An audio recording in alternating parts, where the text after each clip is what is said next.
Ikigai, The Japanese Secret to a Long and Happy Life. Written by Hector Garcia and Francesc Miralles. Translated by Heather Cleary. Read by Walter Dixon. Prologue. Ikigai, a mysterious word.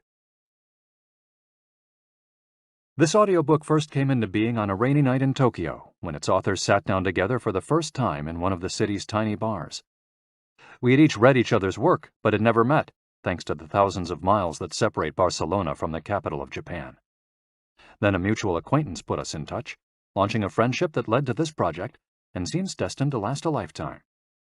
The next time we got together, a year later, we strolled through a park in downtown Tokyo and ended up talking about trends in Western psychology, specifically logotherapy, which helps people find their purpose in life. We remarked that Viktor Frankl's logotherapy had gone out of fashion among practicing therapists, who favored other schools of psychology, though people still search for meaning in what they do and how they live. We ask ourselves things like, what is the meaning of my life? Is the point just to live longer, or should I seek a higher purpose? Why do some people know what they want and have a passion for life, while others languish in confusion? At some point in our conversation, the mysterious word Ikigai came up. This Japanese concept, which translates roughly as the happiness of always being busy, is like logotherapy, but it goes a step beyond. It also seems to be one way of explaining the extraordinary longevity of the Japanese, especially on the island of Okinawa, where there are 24.55 people over the age of 100 for every 100,000 inhabitants, far more than the global average. Those who study why the inhabitants of this island in the south of Japan live longer than people anywhere else in the world believe that one of the keys, in addition to a healthful diet, a simple life in the outdoors, green tea, and the subtropical climate, its average temperature is like that of Hawaii, is the Ikigai that shapes their lives. While researching this concept, we discovered that not a single book in the fields of psychology or personal development is dedicated to bringing this philosophy to the West. Is Ikigai the reason there are more centenarians in Okinawa than anywhere else? How does it inspire people to stay active until the very end? What is the secret to a long and happy life? As we explored the matter further, we discovered that one place in particular, Ogimi, a rural town on the north end of the island with a population of 3,000, boasts the highest life expectancy in the world, a fact that has earned it the nickname of the Village of Longevity. Okinawa is where most of Japan's shikuwasa, a lime-like fruit that packs an extraordinary antioxidant punch, comes from. Could that be Ogimi's secret to long life? Or is it the purity of the water used to brew its moringa tea? We decided to go study the secrets of the Japanese centenarians in person. After a year of preliminary research, we arrived in the village, where residents speak an ancient dialect and practice an animist religion that features long-haired forest sprites called bunagaya, with our cameras and recording devices in hand.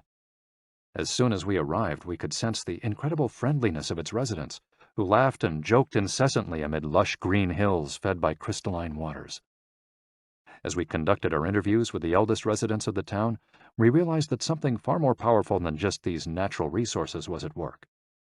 An uncommon joy flows from its inhabitants and guides them through the long and pleasurable journey of their lives. Again, the mysterious Ikigai. But what is it exactly? How do you get it?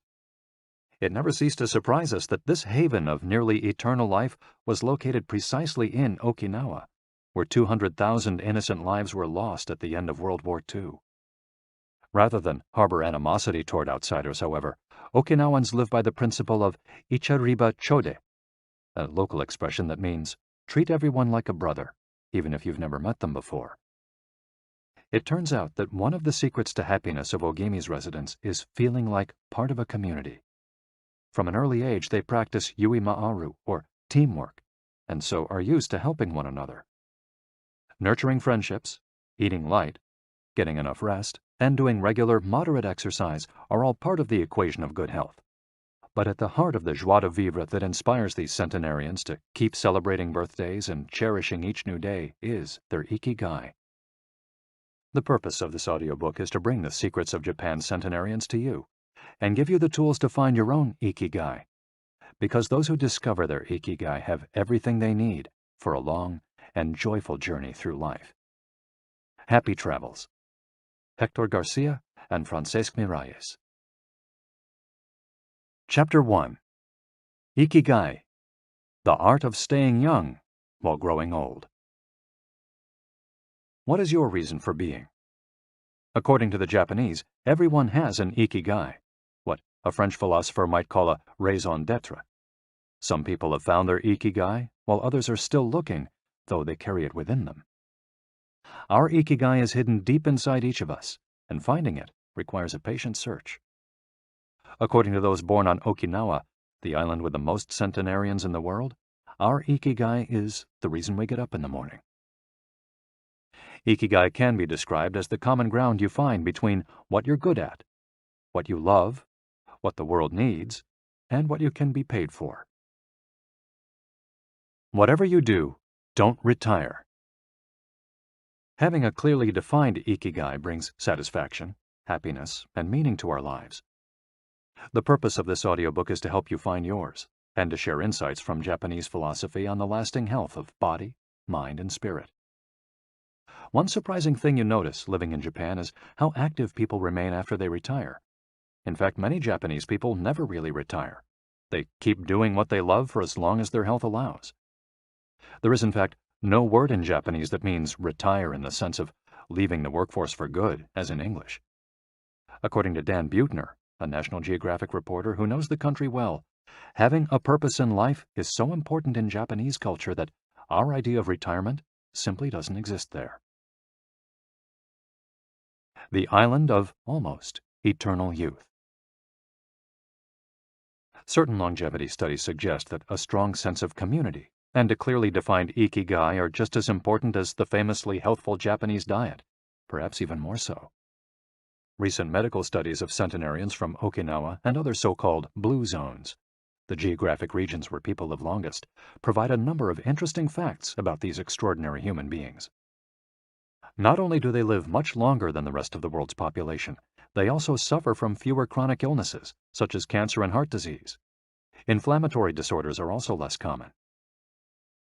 Many of these centenarians enjoy enviable levels of vitality and health that would be unthinkable for people of advanced age elsewhere. Their blood tests reveal fewer free radicals, which are responsible for cellular aging, as a result of drinking tea and eating until their stomachs are only 80% full. Women experience more moderate symptoms during menopause, and both men and women maintain higher levels of sexual hormones until much later in life. The rate of dementia is well below the global average.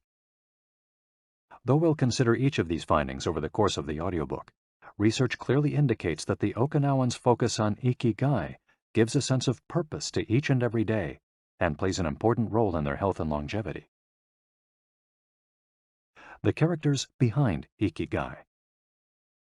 In Japanese, Ikigai is written by combining a character which means life with another which means to be worthwhile, and that can be broken down to the characters which mean armor, number one, and to be the first, to head into battle, taking initiative as a leader, and another character which means beautiful or elegant. The 5 blue zones. Okinawa holds first place among the world's blue zones. In Okinawa, women in particular live longer and have fewer diseases than anywhere else in the world. The 5 regions identified and analyzed by Dan Buettner in his book, The Blue Zones, are 1. Okinawa, Japan, especially the northern part of the island. The locals eat a diet rich in vegetables and tofu, typically served on small plates. In addition to their philosophy of Ikigai, the moai, or close-knit group of friends, plays an important role in their longevity. 2. Sardinia, Italy, specifically the provinces of Nuoro and Ogliastra. Locals on this island consume plenty of vegetables and 1 or 2 glasses of wine per day. As in Okinawa, the cohesive nature of this community is another factor directly related to longevity. 3. Loma Linda, California. Researchers studied a group of Seventh-day Adventists who are among the longest living people in the United States. 4. The Nicoya Peninsula, Costa Rica. Locals remain remarkably active after 90. Many of the region's older residents have no problem getting up at 5:30 in the morning to work in the fields. 5. Ikaria, Greece. One of every 3 inhabitants of this island near the coast of Turkey is over 90 years old, compared to less than 1% of the population of the United States, a fact that has earned it the nickname of the Island of Long Life. The local secret seems to be a lifestyle that dates back to 500 BC. In the following chapters, we'll examine several factors that seem to be the keys to longevity and are found across the blue zones, paying special attention to Okinawa and its so-called Village of Longevity.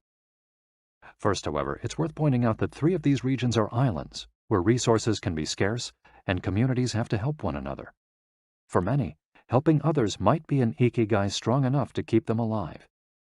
According to scientists who have studied the 5 blue zones, the keys to longevity are diet, exercise, finding a purpose in life, an Ikigai, and forming strong social ties, that is, having a broad circle of friends and good family relations. Members of these communities manage their time well in order to reduce stress, consume little meat or processed foods, and drink alcohol in moderation. They don't do strenuous exercise, but they do move every day, taking walks and working in their vegetable gardens. People in the blue zones would rather walk than drive. Gardening, which involves daily, low-intensity movement, is a practice almost all of them have in common. The 80% secret. One of the most common sayings in Japan is harahachi-bu, which is repeated before or after eating and means something like, fill your belly to 80%. Ancient wisdom advises against eating until we are full. This is why Okinawans stop eating when they feel their stomachs reach 80% of their capacity, rather than overeating and wearing down their bodies with long digestive processes that accelerate cellular oxidation. Of course, there's no way to know objectively if your stomach is at 80% capacity. The lesson to learn from this saying is that we should stop eating when we're starting to feel full. The extra side dish, the snack we eat when we know in our hearts we don't really need it, the apple pie after lunch, all these will give us pleasure in the short term, but not having them will make us happier in the long term. The way food is served is also important. By presenting their meals on many small plates, the Japanese tend to eat less. A typical meal in a restaurant in Japan is served in 5 plates on a tray, 4 of them very small, and the main dish slightly bigger. Having 5 plates in front of you makes it seem like you're going to eat a lot, but what happens most of the time is that you end up feeling slightly hungry. This is one of the reasons why Westerners in Japan typically lose weight and stay trim. Recent studies by nutritionists reveal that Okinawans consume a daily average of 1,800 to 1,900 calories, compared to 2,200 to 3,300 in the United States, and have a body mass index between 18 and 22, compared to 26 or 27 in the United States. The Okinawan diet is rich in tofu, sweet potatoes, fish 3 times per week, and vegetables, roughly 11 ounces per day. In the chapter dedicated to nutrition, we'll see which healthy, antioxidant-rich foods are included in this 80%. Moai, connected for life. It is customary in Okinawa to form close bonds within local communities. A moai is an informal group of people with common interests who look out for one another. For many, serving the community becomes part of their Ikigai. The moai has its origins in hard times, when farmers would get together to share best practices and help one another cope with meager harvests. Members of a moai make a set monthly contribution to the group. This payment allows them to participate in meetings, dinners, games of go and shogi, Japanese chess, or whatever hobby they have in common. The funds collected by the group are used for activities, but if there's money left over, one member, decided on a rotating basis, receives a set amount from the surplus. In this way, being part of a moai helps maintain emotional and financial stability. If a member of a moai is in financial trouble, he or she can get an advance from the group's savings. While the details of each moai's accounting practices vary according to the group and its economic means, the feeling of belonging and support gives the individual a sense of security and helps increase life expectancy. Chapter 2. Anti-Aging Secrets. little things that add up to a long and happy life. Aging's escape velocity and the rabbit. Imagine a sign far off in the future with a number on it that represents the age of your death. Every year that you live, you advance closer to the sign. When you reach the sign, you die. Now, imagine a rabbit holding the sign and walking to the future. Every year that you live, the rabbit is half a year as far away. After a while, you will reach the rabbit and die. But what if the rabbit could walk at a pace of 1 year for every year of your life? You would never be able to catch the rabbit, and therefore you would never die. The speed at which the rabbit walks to the future is our technology. The more we advance technology and knowledge of our bodies, the faster we can make the rabbit walk.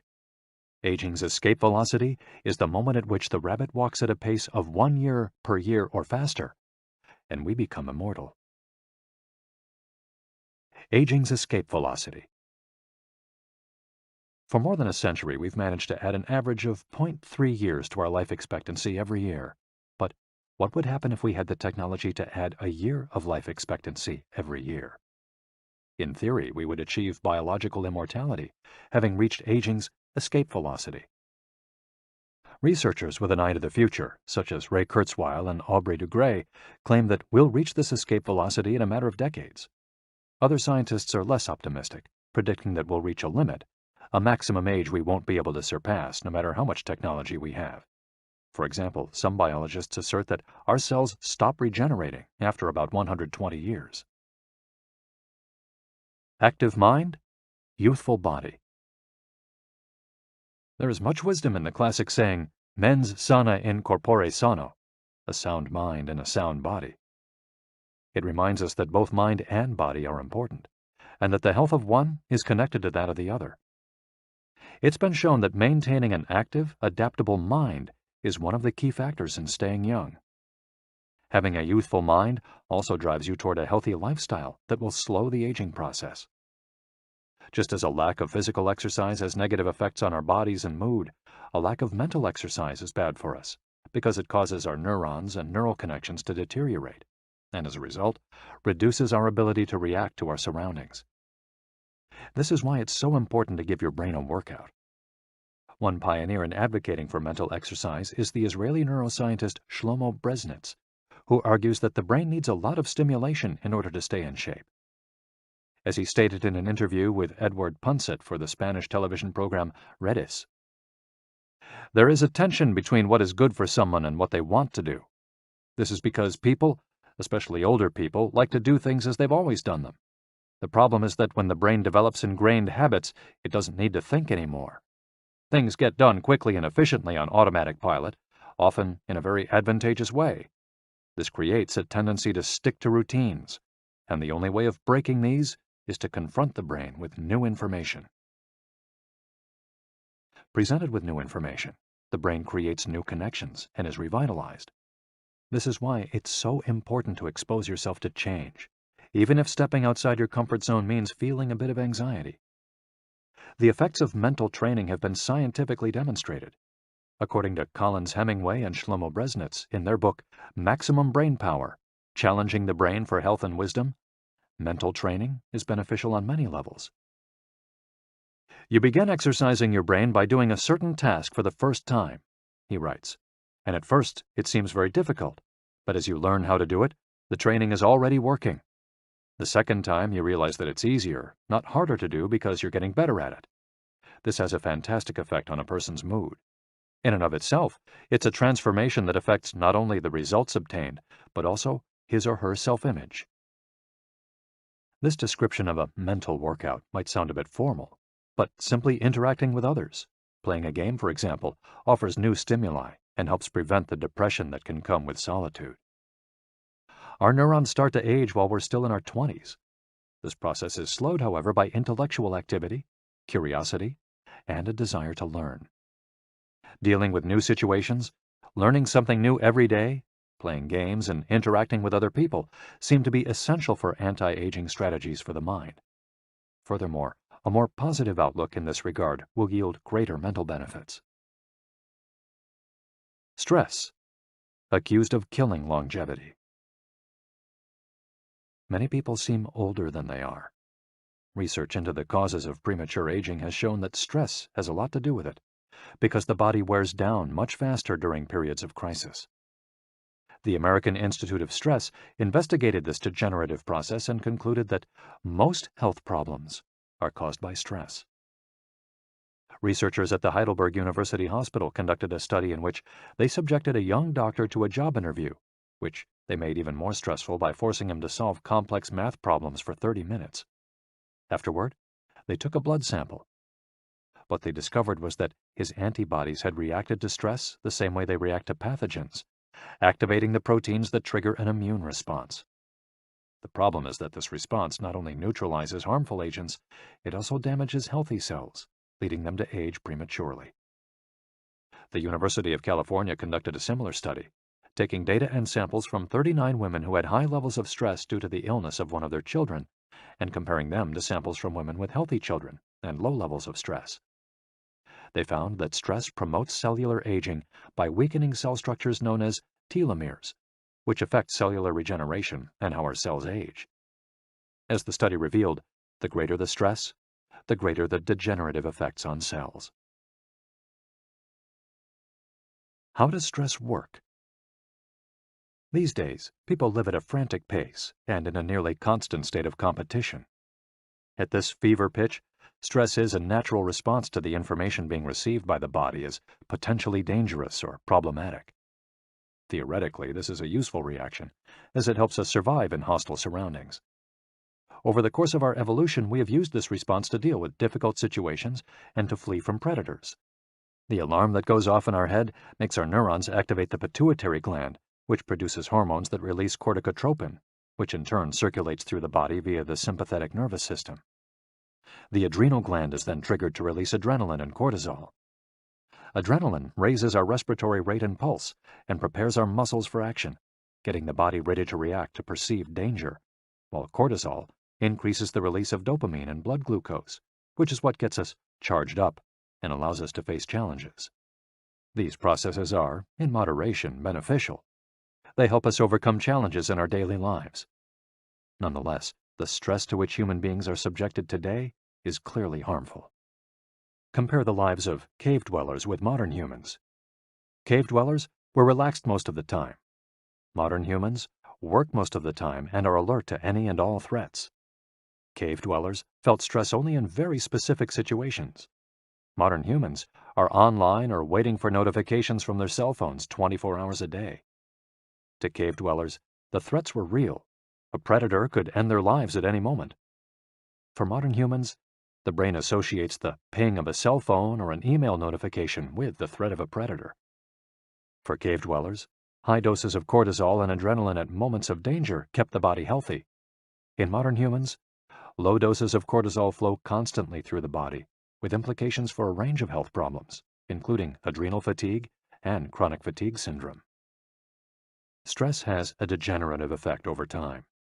A sustained state of emergency affects the neurons associated with memory, as well as inhibiting the release of certain hormones, the absence of which can cause depression.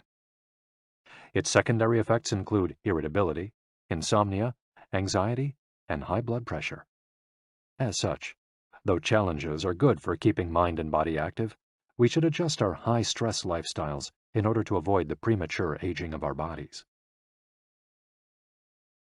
Be mindful about reducing stress. Whether or not the threats we perceive are real, stress is an easily identifiable condition that not only causes anxiety, but is also highly psychosomatic, affecting everything from our digestive system to our skin. This is why prevention is so important in avoiding the toll that stress takes on us, and why many experts recommend practicing mindfulness. The central premise of this stress reduction method is focusing on the self, noticing our responses, even if they are conditioned by habit, in order to be fully conscious of them. In this way, we connect with the here and now and limit thoughts that tend to spiral out of control. We have to learn to turn off the autopilot that's steering us in an endless loop. We all know people who snack while talking on the phone or watching the news.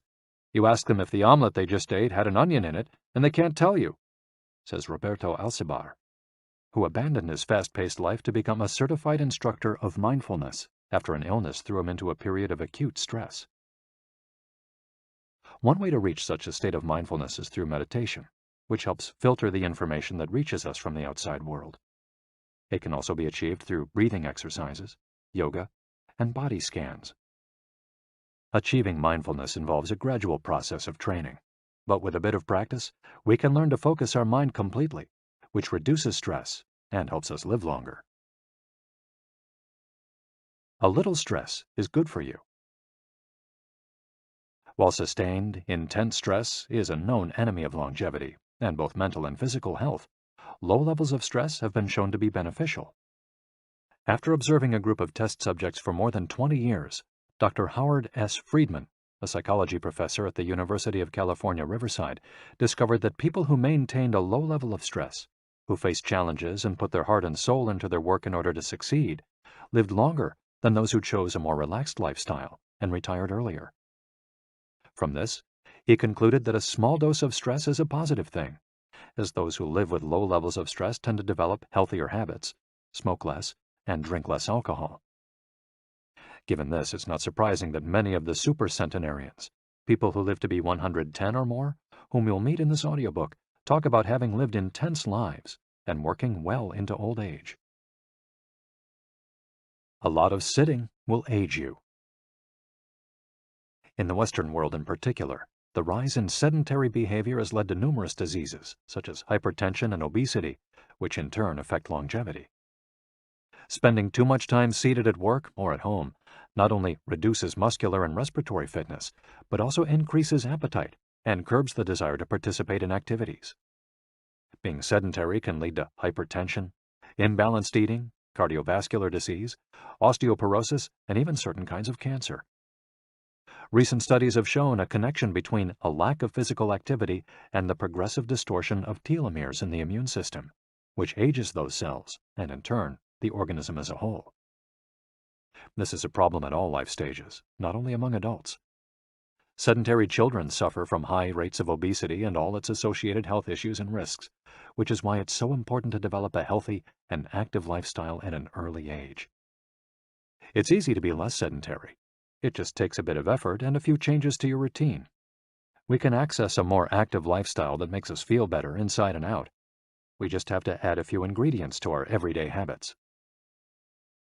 Walk to work, or just go on a walk, for at least 20 minutes each day.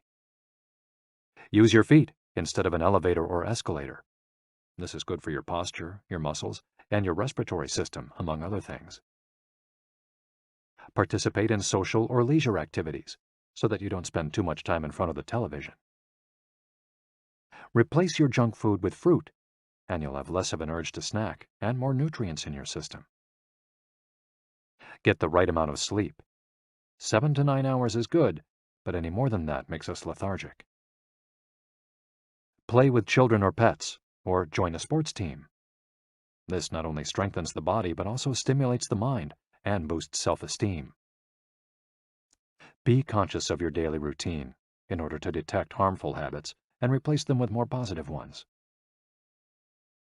By making these small changes, we can begin to renew our bodies and minds and increase our life expectancy.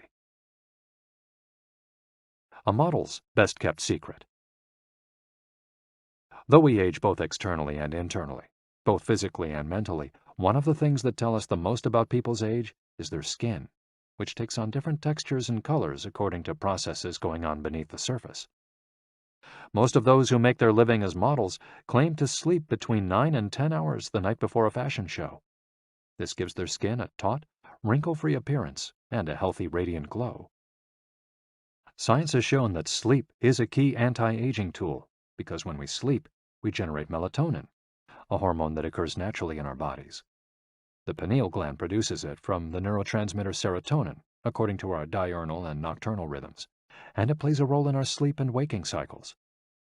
A powerful antioxidant, melatonin helps us live longer and also offers the following benefits. It strengthens the immune system. It contains an element that protects against cancer. It promotes the natural production of insulin. It slows the onset of Alzheimer's disease. It helps prevent osteoporosis and fight heart disease. For all these reasons, melatonin is a great ally in preserving youth. It should be noted, however, that melatonin production decreases after age 30. We can compensate for this by eating a balanced diet and getting more calcium, soaking up a moderate amount of sun each day, getting enough sleep, avoiding stress, alcohol, tobacco, and caffeine, all of which make it harder to get a good night's rest, depriving us of the melatonin we need. Experts are trying to determine whether artificially stimulating production of melatonin might help slow the aging process, which would confirm the theory that we already carry the secret to longevity within us. Anti-aging attitudes. The mind has tremendous power over the body and how quickly it ages. Most doctors agree that the secret to keeping the body young is keeping the mind active, a key element of Ikigai, and not caving in when we face difficulties throughout our lives.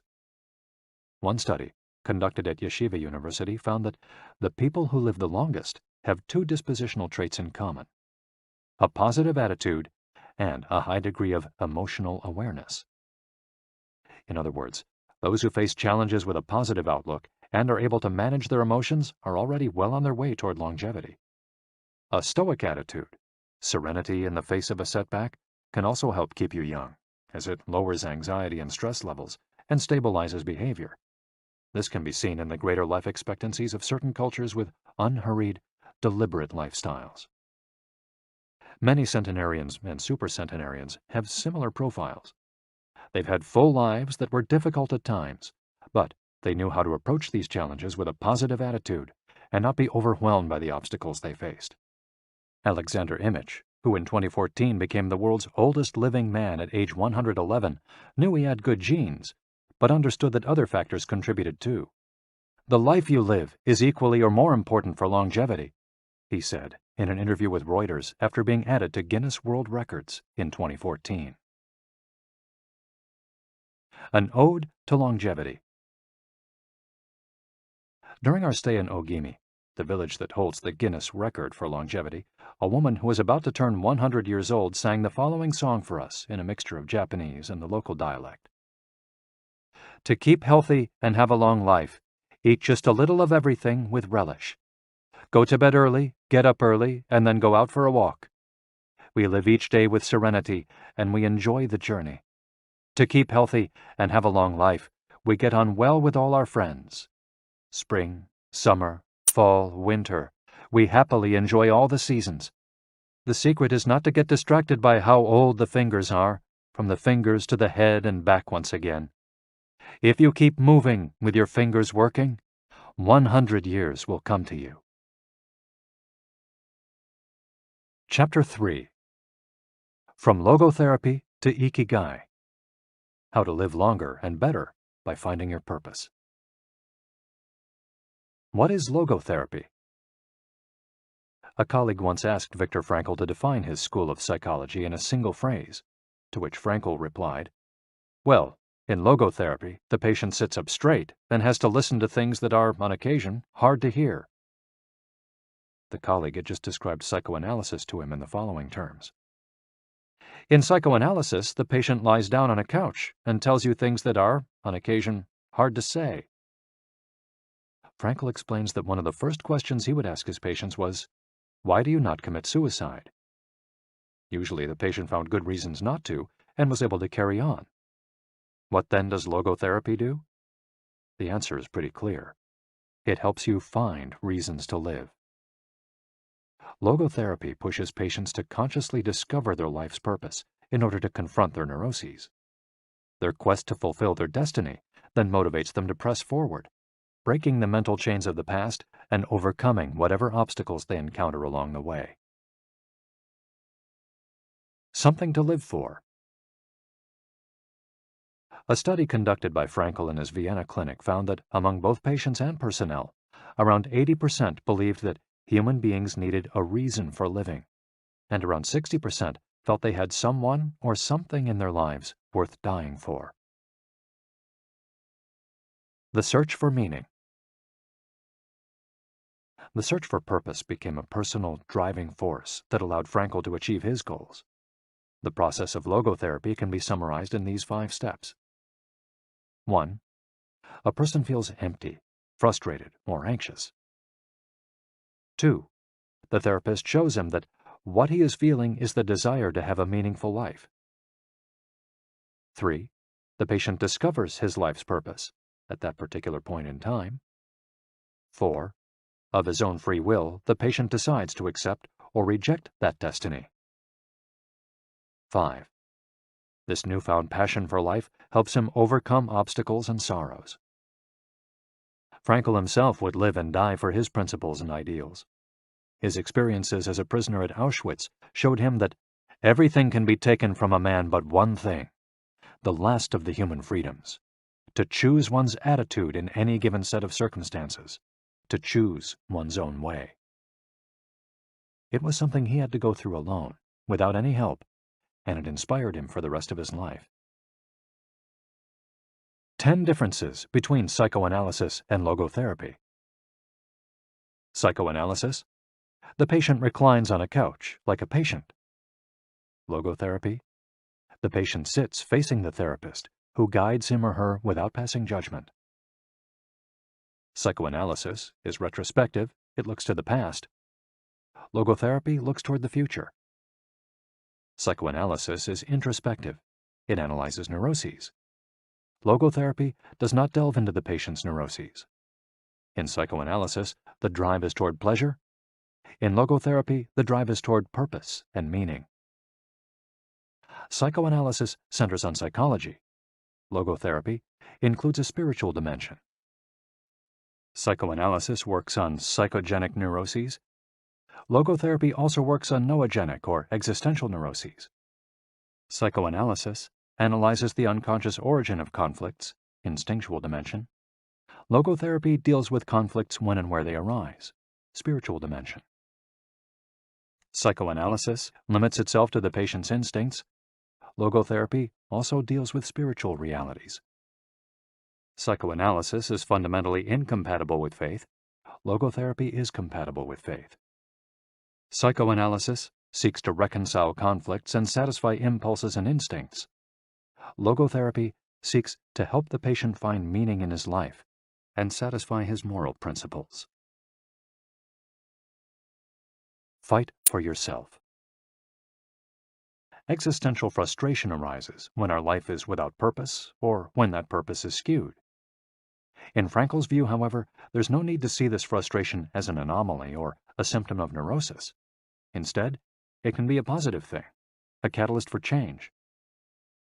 Logotherapy does not see this frustration as mental illness, the way other forms of therapy do, but rather as spiritual anguish, a natural and beneficial phenomenon that drives those who suffer from it to seek a cure, whether on their own or with the help of others, and in so doing, find greater satisfaction in life. It helps them change their own destiny. Logotherapy enters the picture if a person needs help doing this, if he needs guidance in discovering his life's purpose, and later in overcoming conflict so he can keep moving towards his objective. In Man's Search for Meaning, Frankl cites one of Nietzsche's famous aphorisms: "He who has a why to live can bear with almost any how." Based on his own experience, Frankl believed that our health depends on that natural tension that comes from comparing what we've accomplished so far with what we'd like to achieve in the future. What we need, then, is not a peaceful existence, but a challenge we can strive to meet by applying all the skills at our disposal. Existential crisis, on the other hand, is typical of modern societies in which people do what they're told to do or what others do, rather than what they want to do. They often try to fill the gap between what is expected of them and what they want for themselves with economic power or physical pleasure, or by numbing their senses. It can even lead to suicide. Sunday neurosis, for example, is what happens when, without the obligations and commitments of the work week, the individual realizes how empty he is inside. He has to find a solution. Above all, he has to find his purpose, his reason for getting out of bed, his Ikigai. I feel empty inside. In a study conducted at the Vienna Polyclinic Hospital, Frankl's team found that 55% of the patients they interviewed were experiencing some degree of existential crisis. According to logotherapy, discovering one's purpose in life helps an individual fill that existential void. Frankl, a man who faced his problems and turned his objectives into actions, could look back on his life in peace as he grew old. He did not have to envy those still enjoying their youth, because he had amassed a broad set of experiences that showed he had lived for something. Better living through logotherapy. A few key ideas. We don't create the meaning of our life, as Sartre claimed. We discover it. We each have a unique reason for being, which can be adjusted or transformed many times over the years. Just as worry often brings about precisely the thing that was feared, excessive attention to a desire, or hyperintention, can keep that desire from being fulfilled. Humor can help break negative cycles and reduce anxiety. We all have the capacity to do noble or terrible things. The side of the equation we end up on depends on our decisions, not on the condition in which we find ourselves. In the following case studies, we'll look at 4 cases from Frankl's own practice in order to better understand the search for meaning and purpose. Case study: Viktor Frankl. In German concentration camps, as in those that would later be built in Japan and Korea, psychiatrists confirmed that the prisoners with the greatest chance of survival were those who had things they wanted to accomplish outside the camp, those who felt a strong need to get out of there alive.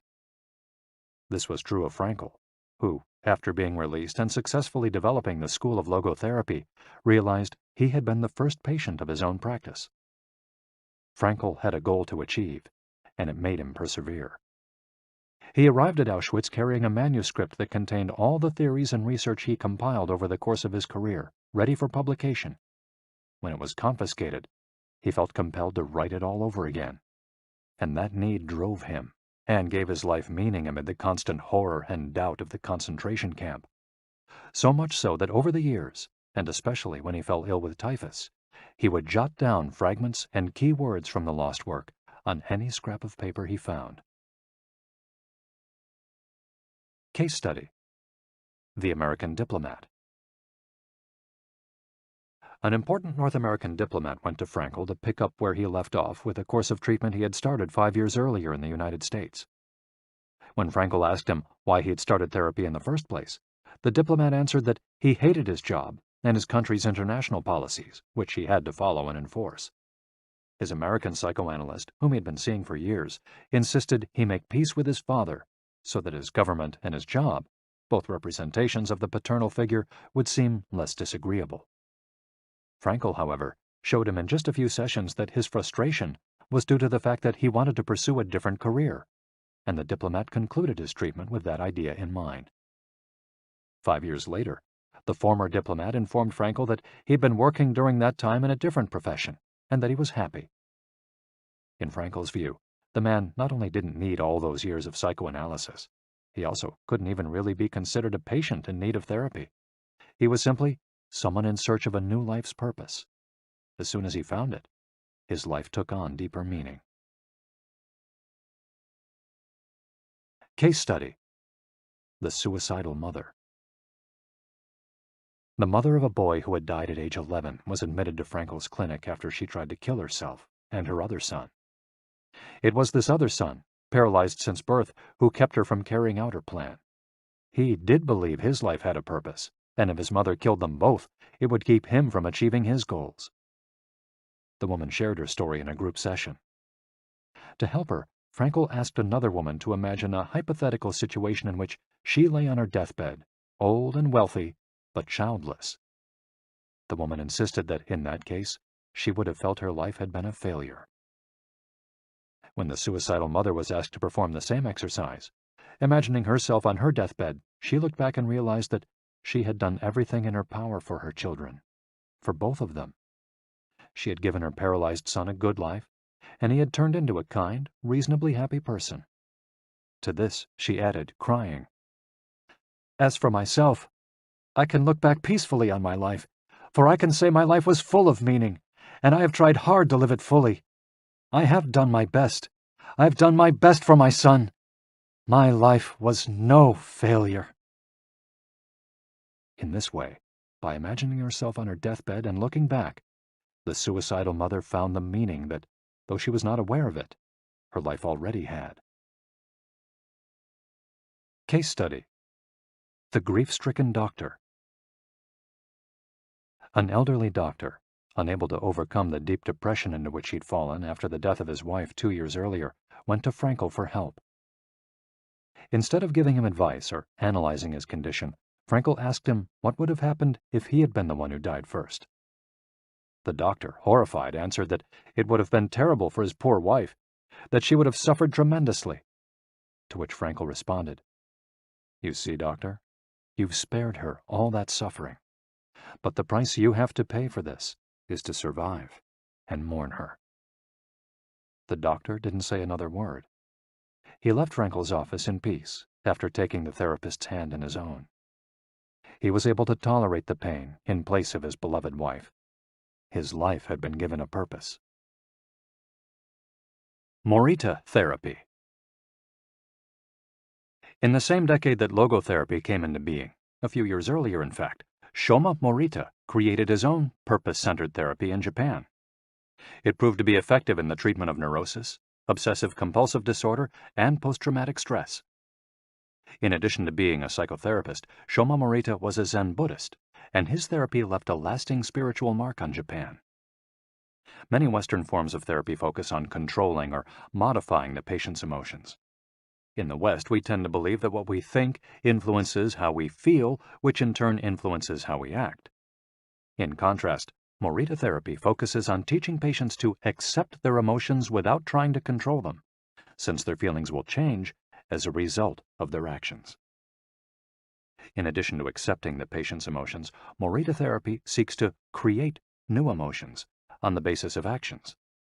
According to Morita, these emotions are learned through experience and repetition. Morita therapy is not meant to eliminate symptoms. Instead, it teaches us to accept our desires, anxieties, fears, and worries, and let them go. As Morita writes in his book, Morita Therapy and the True Nature of Anxiety-Based Disorders, "In feelings, it is best to be wealthy and generous." Morita explained the idea of letting go of negative feelings with the following fable. A donkey that is tied to a post by a rope will keep walking around the post in an attempt to free itself, only to become more immobilized and attached to the post. The same thing applies to people with obsessive thinking, who become more trapped in their own suffering when they try to escape from their fears and discomfort.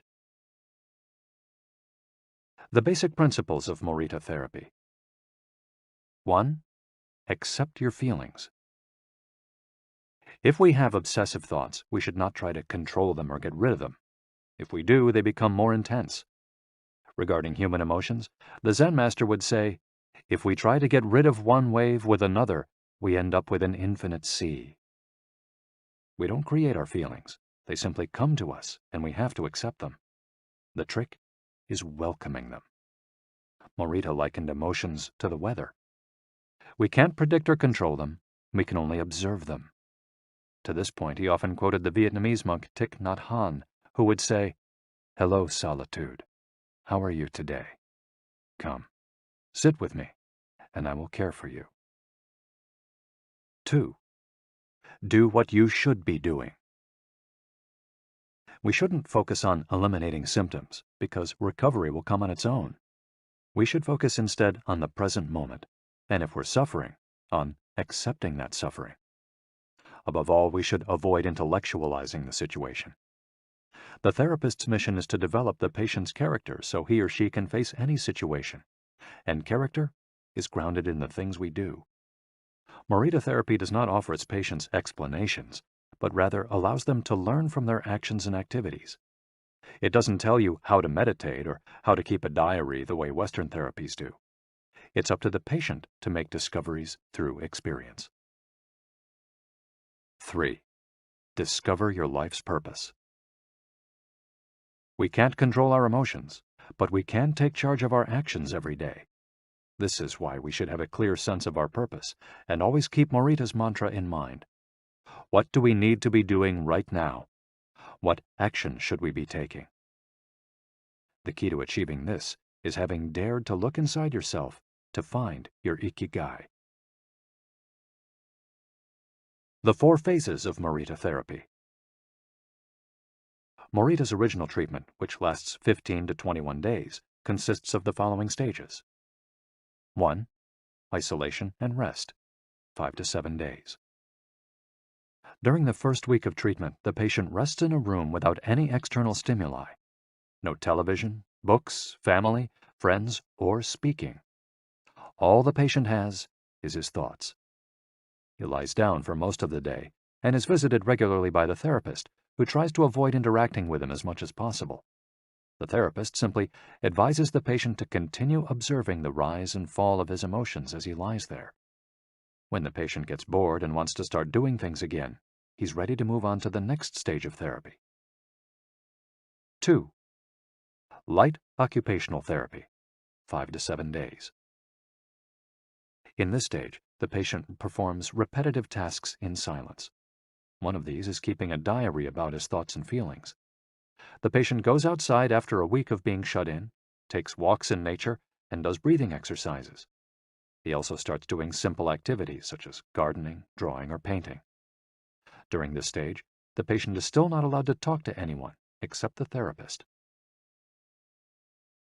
3. Occupational therapy, 5 to 7 days. In this stage, the patient performs tasks that require physical movement. Dr. Morita liked to take his patients to the mountains to chop wood. In addition to physical tasks, the patient is also immersed in other activities such as writing, painting, or making ceramics. The patient can speak with others at this stage, but only about the tasks at hand. 4. The return to social life and the real world. The patient leaves the hospital and is reintroduced to social life, but maintains the practices of meditation and occupational therapy developed during treatment. The idea is to re-enter society as a new person, with a sense of purpose, and without being controlled by social or emotional pressures. Nikan meditation.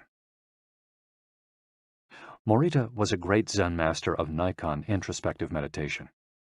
Much of his therapy draws on his knowledge and mastery of this school, which centers on 3 questions the individual must ask him or herself. 1. What have I received from person X? 2. What have I given to person X? 3. What problems have I caused person X? Through these reflections, we stop identifying others as the cause of our problems and deepen our own sense of responsibility. As Morita said, if you are angry and want to fight, think about it for 3 days before coming to blows. After 3 days, the intense desire to fight will pass on its own. And now, Ikigai.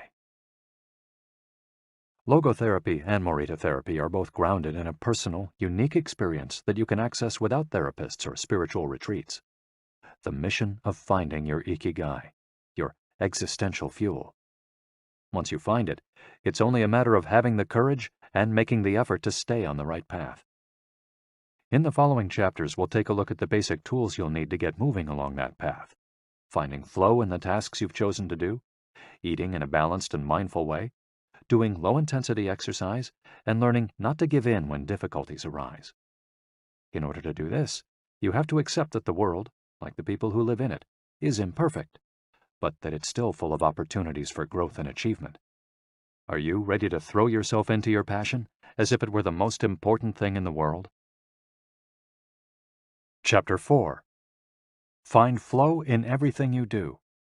How to turn work and free time into spaces for growth.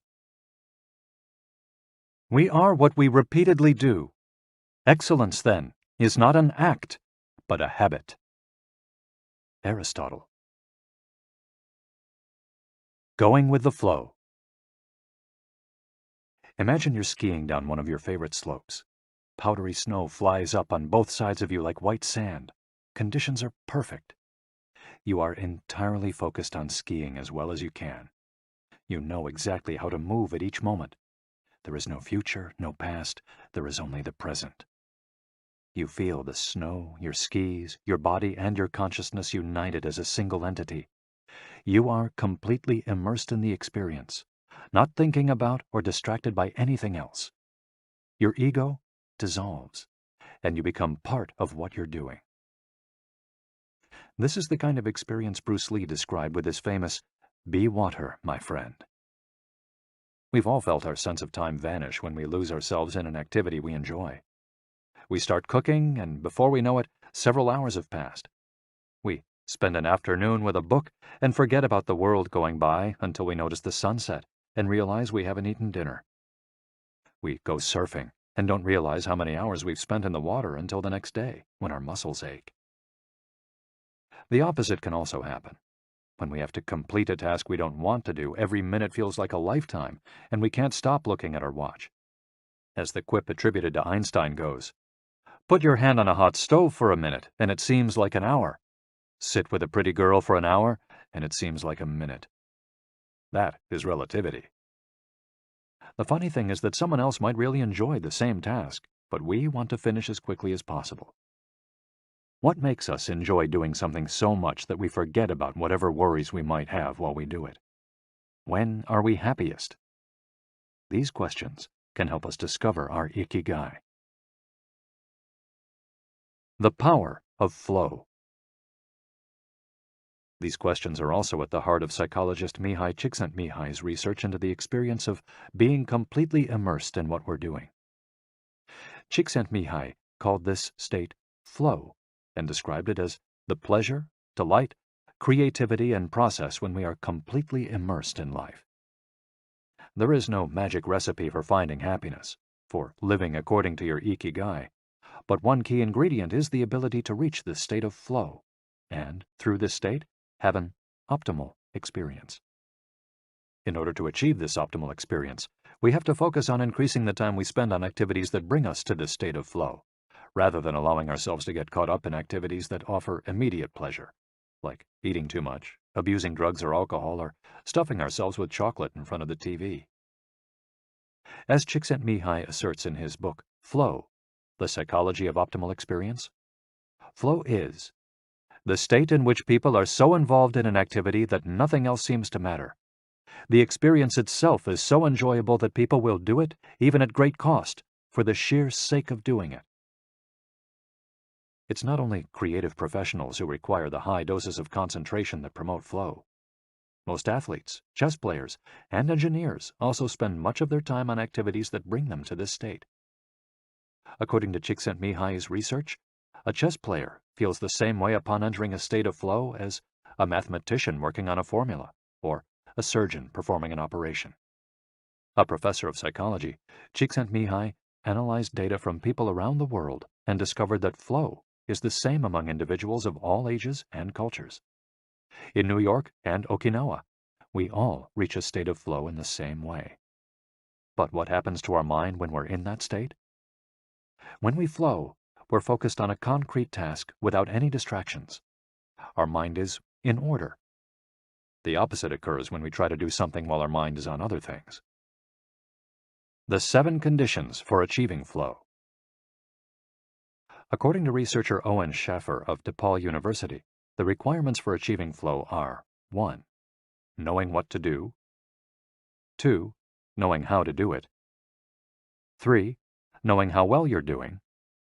4. Knowing where to go, where navigation is involved. 5. Perceiving significant challenges.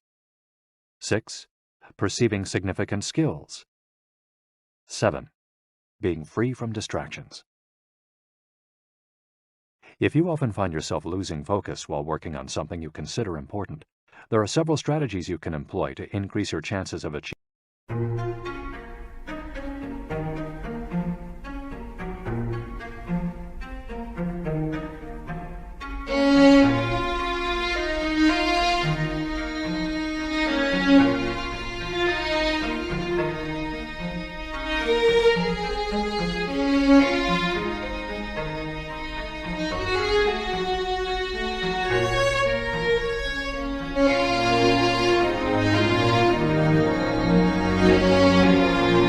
Flow. Strategy number 1. Choose a difficult task, but not too difficult. Schaffer's model encourages us to take on tasks that we have a chance of completing, but that are slightly outside our comfort zone. Every task, sport, or job has a set of rules, and we need a set of skills to follow them. If the rules for completing a task or achieving a purpose are too basic relative to our skill set, we'll likely get bored. Activities that are too easy lead to apathy. If, on the other hand, we assign ourselves to a task that is too difficult, we won't have the skills to complete it and will almost certainly give up and feel frustrated to boot. The ideal is to find a middle path, something aligned with our abilities but just a bit of a stretch, so we experience it as a challenge. That's what Ernest Hemingway meant when he said, "Sometimes I write better than I can." We want to see challenges through to the end because we enjoy the feeling of pushing ourselves. Bertrand Russell expressed a similar idea when he said, "To be able to concentrate for a considerable amount of time is essential to difficult achievement." If you're a graphic designer, learn a new software program for your next project. If you're a programmer, use a new programming language. If you're a dancer, try to incorporate into your next routine a movement that has seemed impossible for years. Add a little something extra, something that takes you out of your comfort zone. Even doing something as simple as reading means following certain rules, having certain abilities and knowledge. If we set out to read a book on quantum mechanics for specialists in physics without being specialists in physics ourselves, we'll probably give up after a few minutes.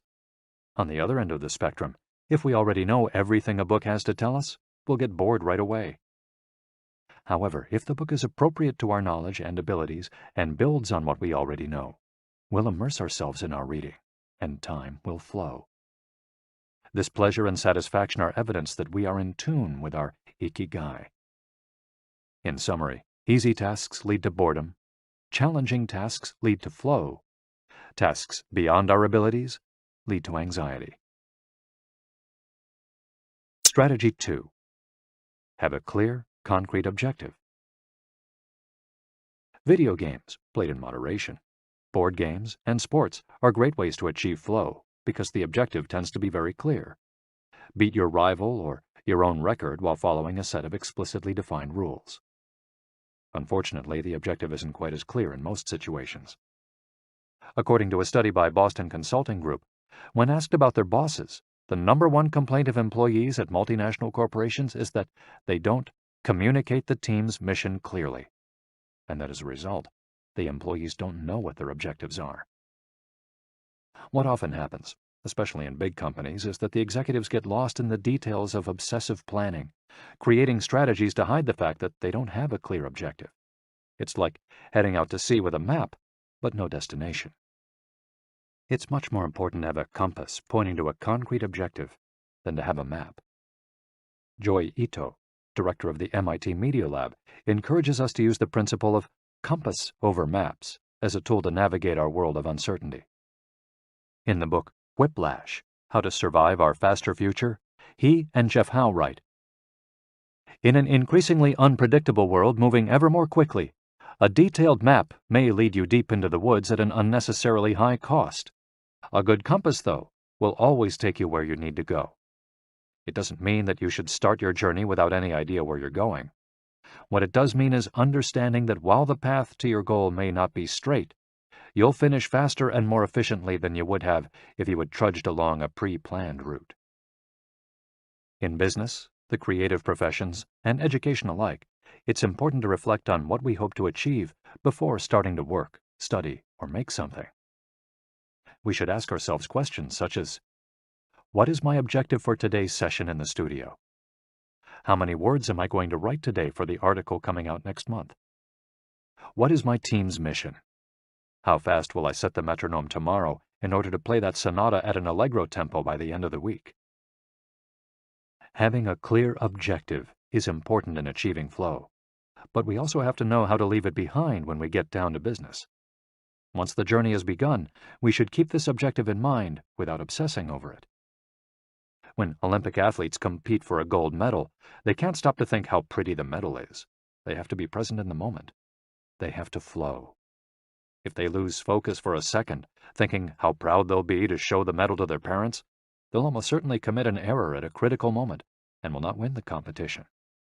One common example of this is writer's block. Imagine that a writer has to finish a novel in 3 months. The objective is clear.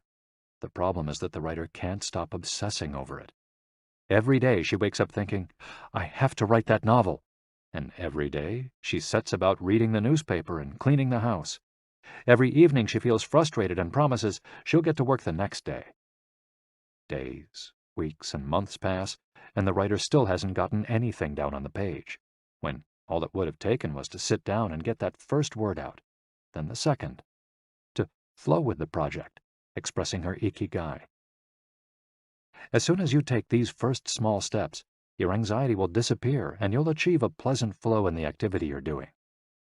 Getting back to Albert Einstein, a happy man is too satisfied with the present to dwell on the future. To summarize, a vague objective leads to confusion, time and energy wasted on meaningless tasks, and mental block. A clearly defined objective and a focus on process leads to flow.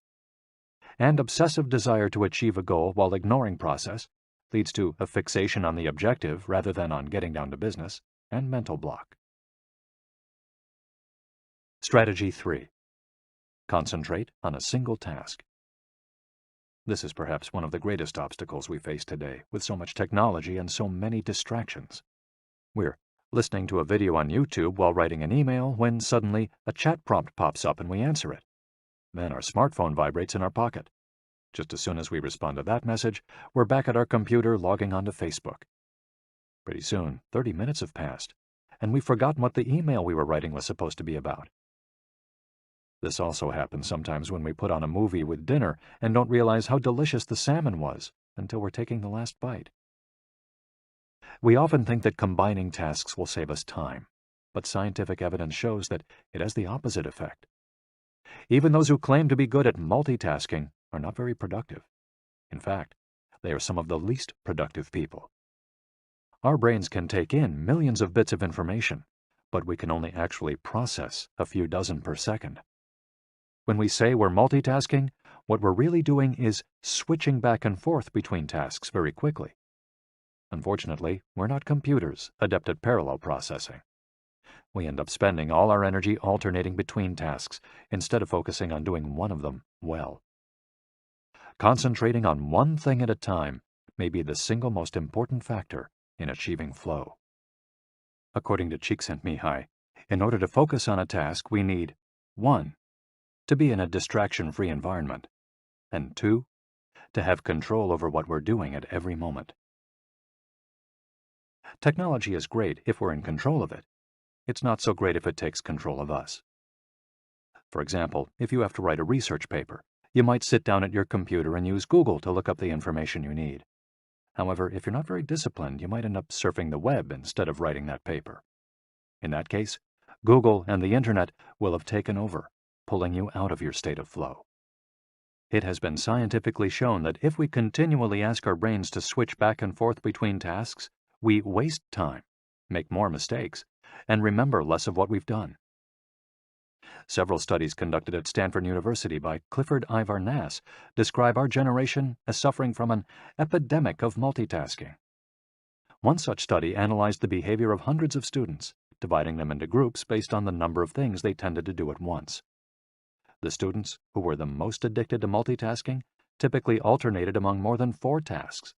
For example, taking notes while reading a textbook, listening to a podcast, answering messages on their smartphone, and sometimes checking their Twitter timeline.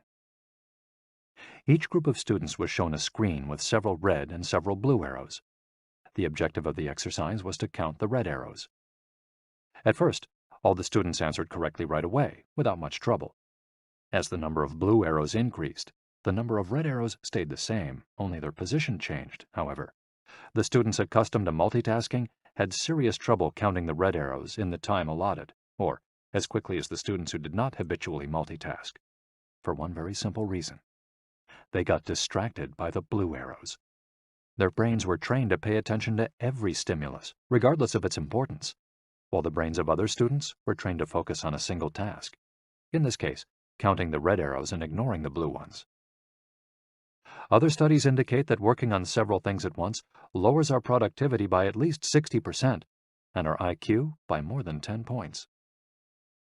One study funded by the Swedish Council for Working Life and Social Research found that a sample group of more than 4,000 young adults between the ages of 20 and 24 who were addicted to their smartphones got less sleep, felt less connected to their community at school, and were more likely to show signs of depression.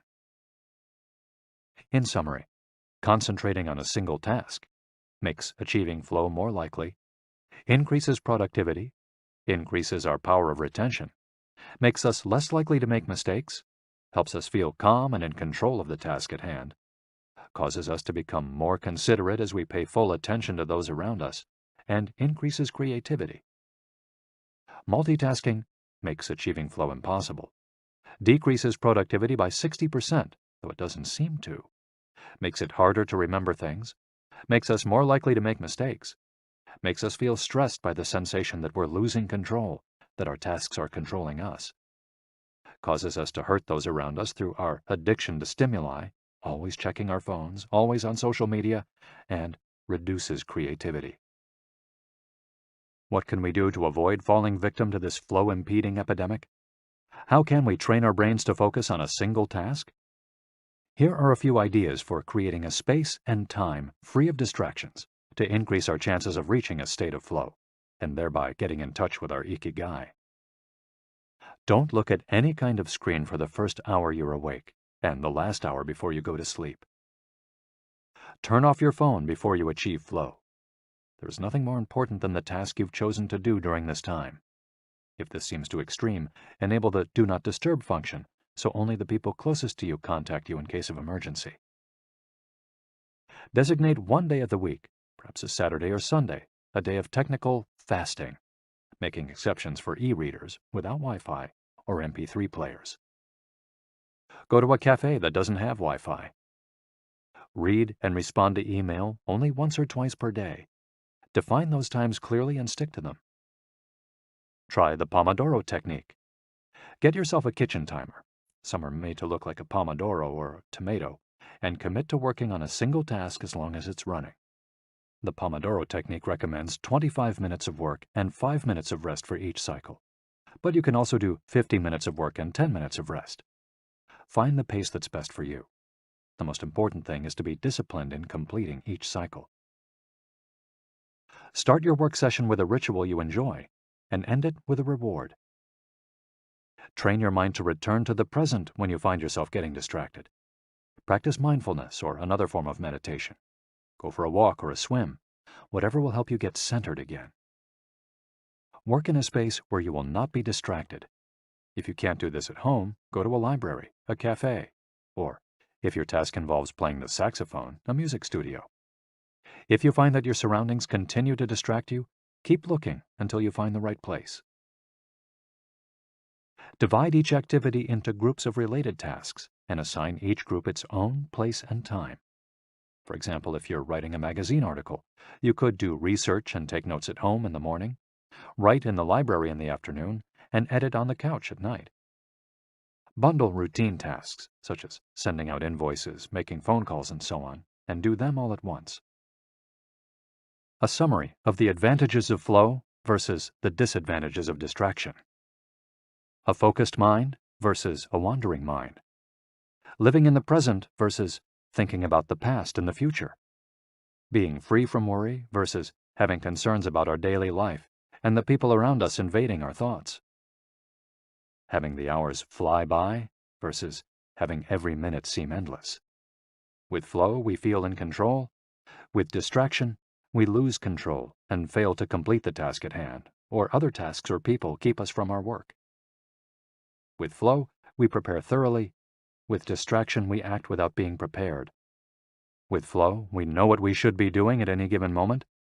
When distracted, we frequently get stuck and don't know how to proceed. With flow, our mind is clear and overcomes all obstacles to the flow of thought.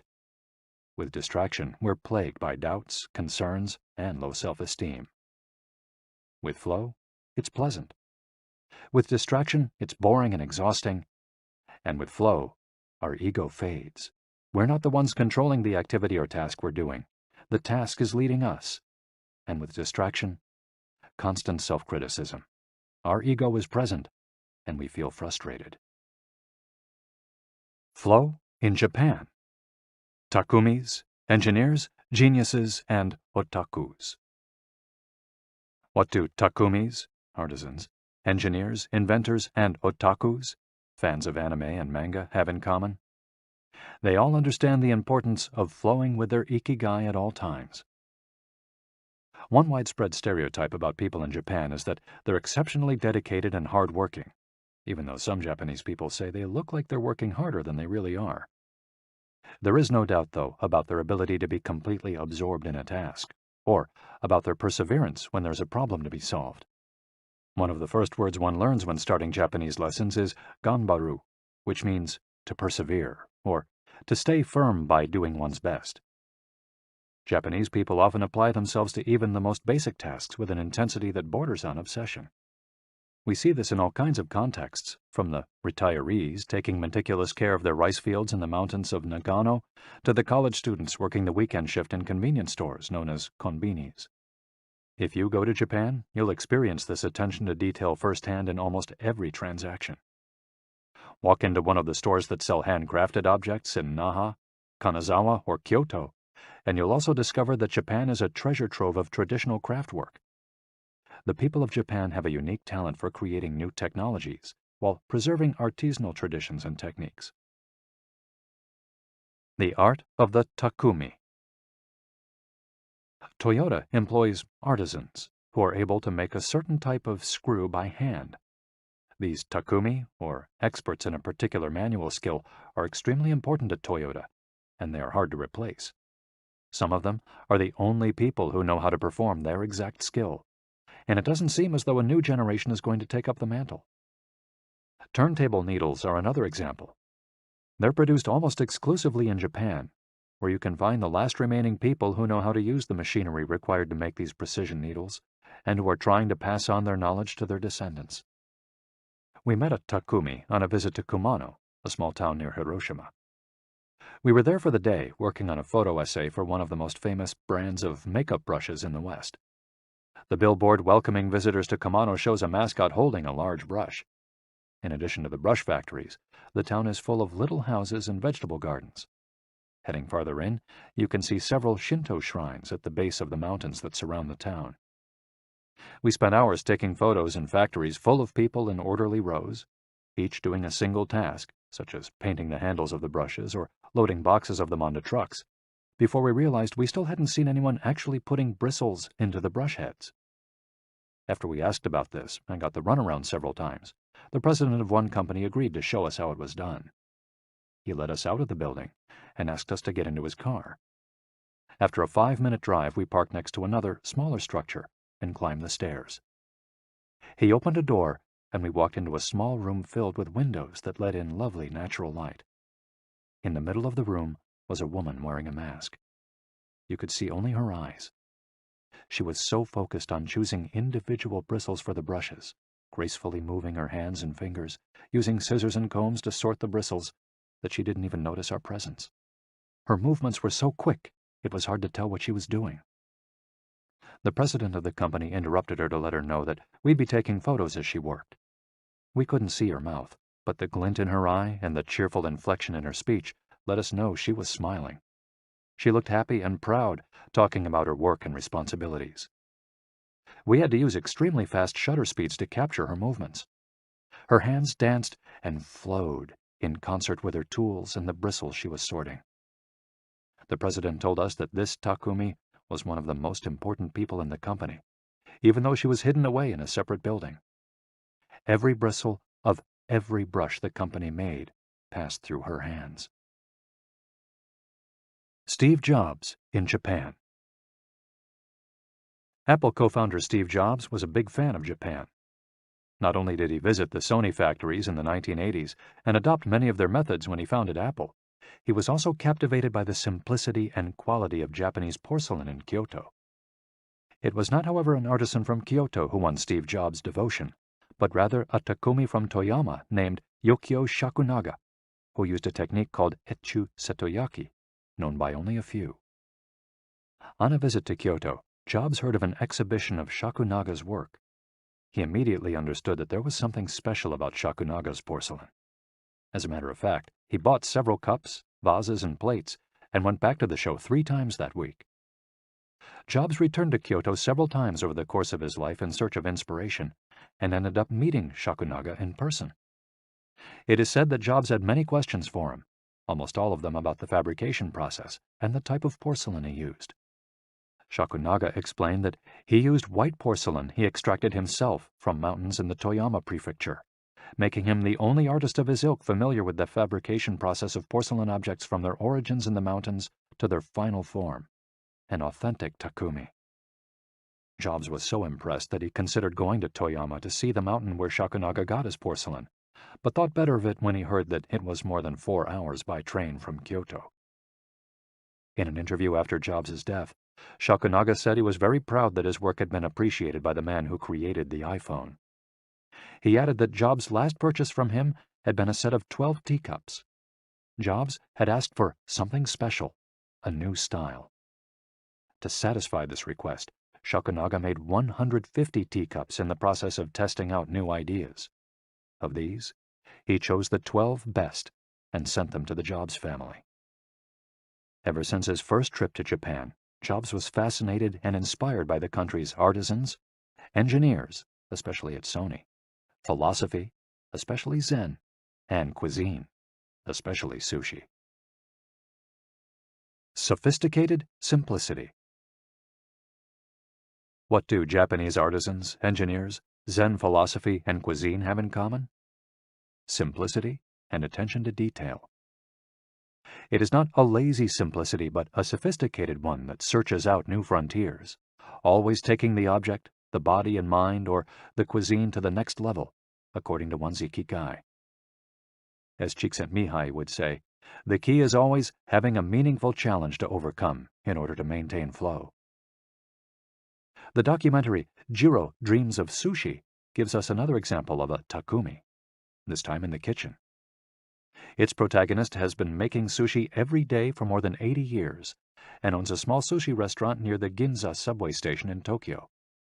He and his son go every day to the famous Tsukiji fish market and choose the best fish to bring back to the restaurant.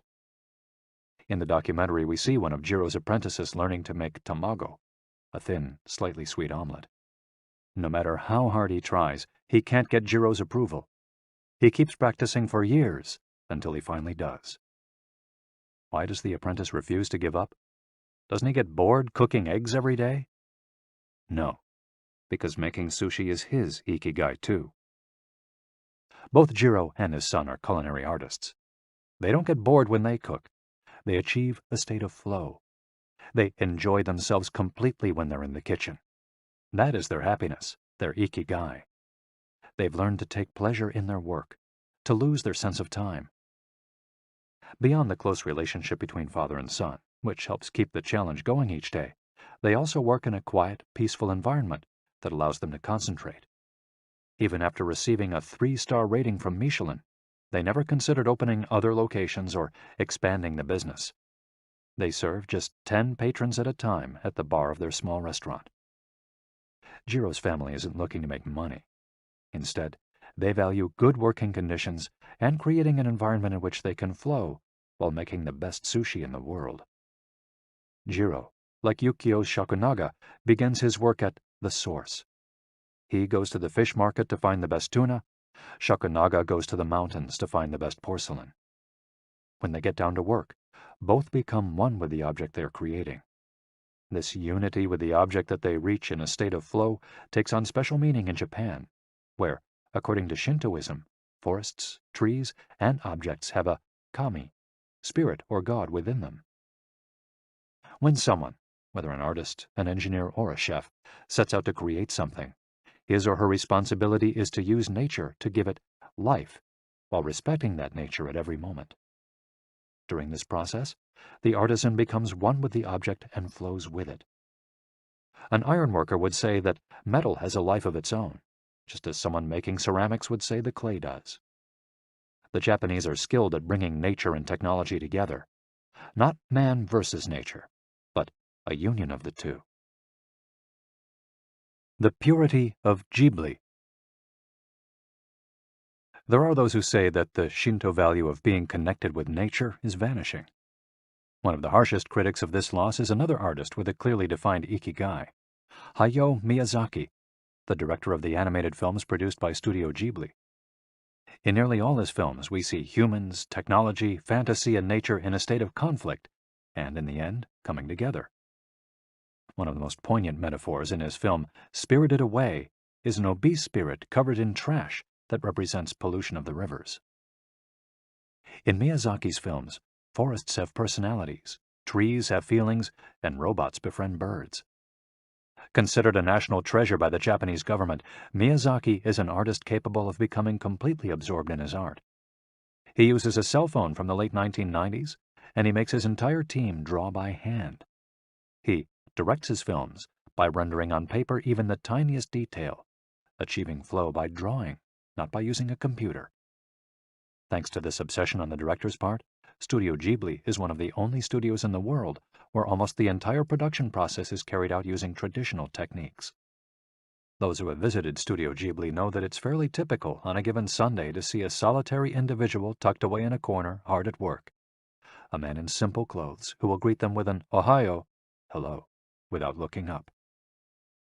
Miyazaki is so passionate about his work that he spends many Sundays in the studio, enjoying the state of flow, putting his Ikigai above all else. Visitors know that under no circumstances is one to bother Miyazaki, who is known for his quick temper, especially if he is interrupted while drawing. In 2013, Miyazaki announced he was going to retire. To commemorate his retirement, the television station NHK made a documentary showing him in his last days at work. He is drawing in nearly every scene of the film. In one scene, several of his colleagues are seen coming out of a meeting, and there he is, drawing in a corner, paying no attention to them. In another scene, he is shown walking to work on December 30th, a national holiday in Japan, and opening the doors of Studio Ghibli so he can spend the day there, drawing alone. Miyazaki can't stop drawing. The day after his retirement, instead of going on vacation or staying at home, he went to Studio Ghibli and sat down to draw. His colleagues put on their best poker faces, not knowing what to say. 1 year later, he announced he wouldn't make any more feature films, but that he would keep on drawing until the day he died.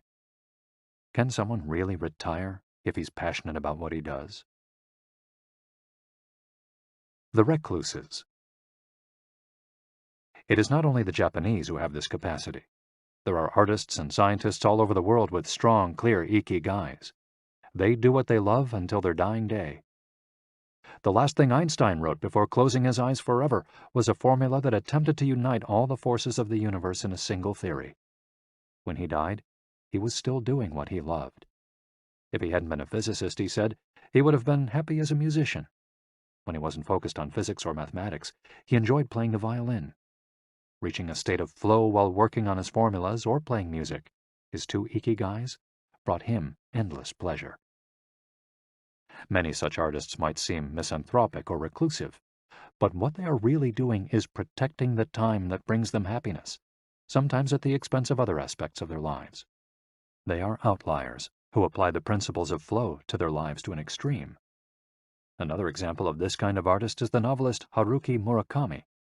He sees only a close circle of friends and appears in public in Japan only once every few years. Artists know how important it is to protect their space, control their environment, and be free from distractions if they want to flow with their ikigai. Microflow. Enjoying mundane tasks. But what happens when we have to, say, do the laundry, mow the lawn, or attend to paperwork? Is there a way to make these mundane tasks enjoyable? Near the Shinjuku subway station, in one of the neural centers of Tokyo, there is a supermarket that still employs elevator operators. The elevators are fairly standard and could easily be operated by the customers, but the store prefers to provide the service of someone holding the door open for you, pushing the button for your floor, and bowing as you exit. If you ask around, you'll learn that there is one elevator operator who has been doing the same job since 2004. She is always smiling and enthusiastic about her work. How is she able to enjoy such a job? Doesn't she get bored doing something so repetitive? On closer inspection, it becomes clear that the elevator operator is not just pushing buttons, but is instead performing a whole sequence of movements. She begins by greeting the customers with a song-like salutation, followed by a bow and a welcoming wave of the hand. Then she presses the elevator button with a graceful movement, as though she is a geisha offering a client a cup of tea. Csikszentmihalyi calls this microflow. We've all been bored in a class or at a conference and started doodling to keep ourselves entertained, or whistled while painting a wall. If we're not truly being challenged, we get bored and add a layer of complexity to amuse ourselves. Our ability to turn routine tasks into moments of microflow, into something we enjoy, is key to our being happy, since we all have to do such tasks. Even Bill Gates washes the dishes every night.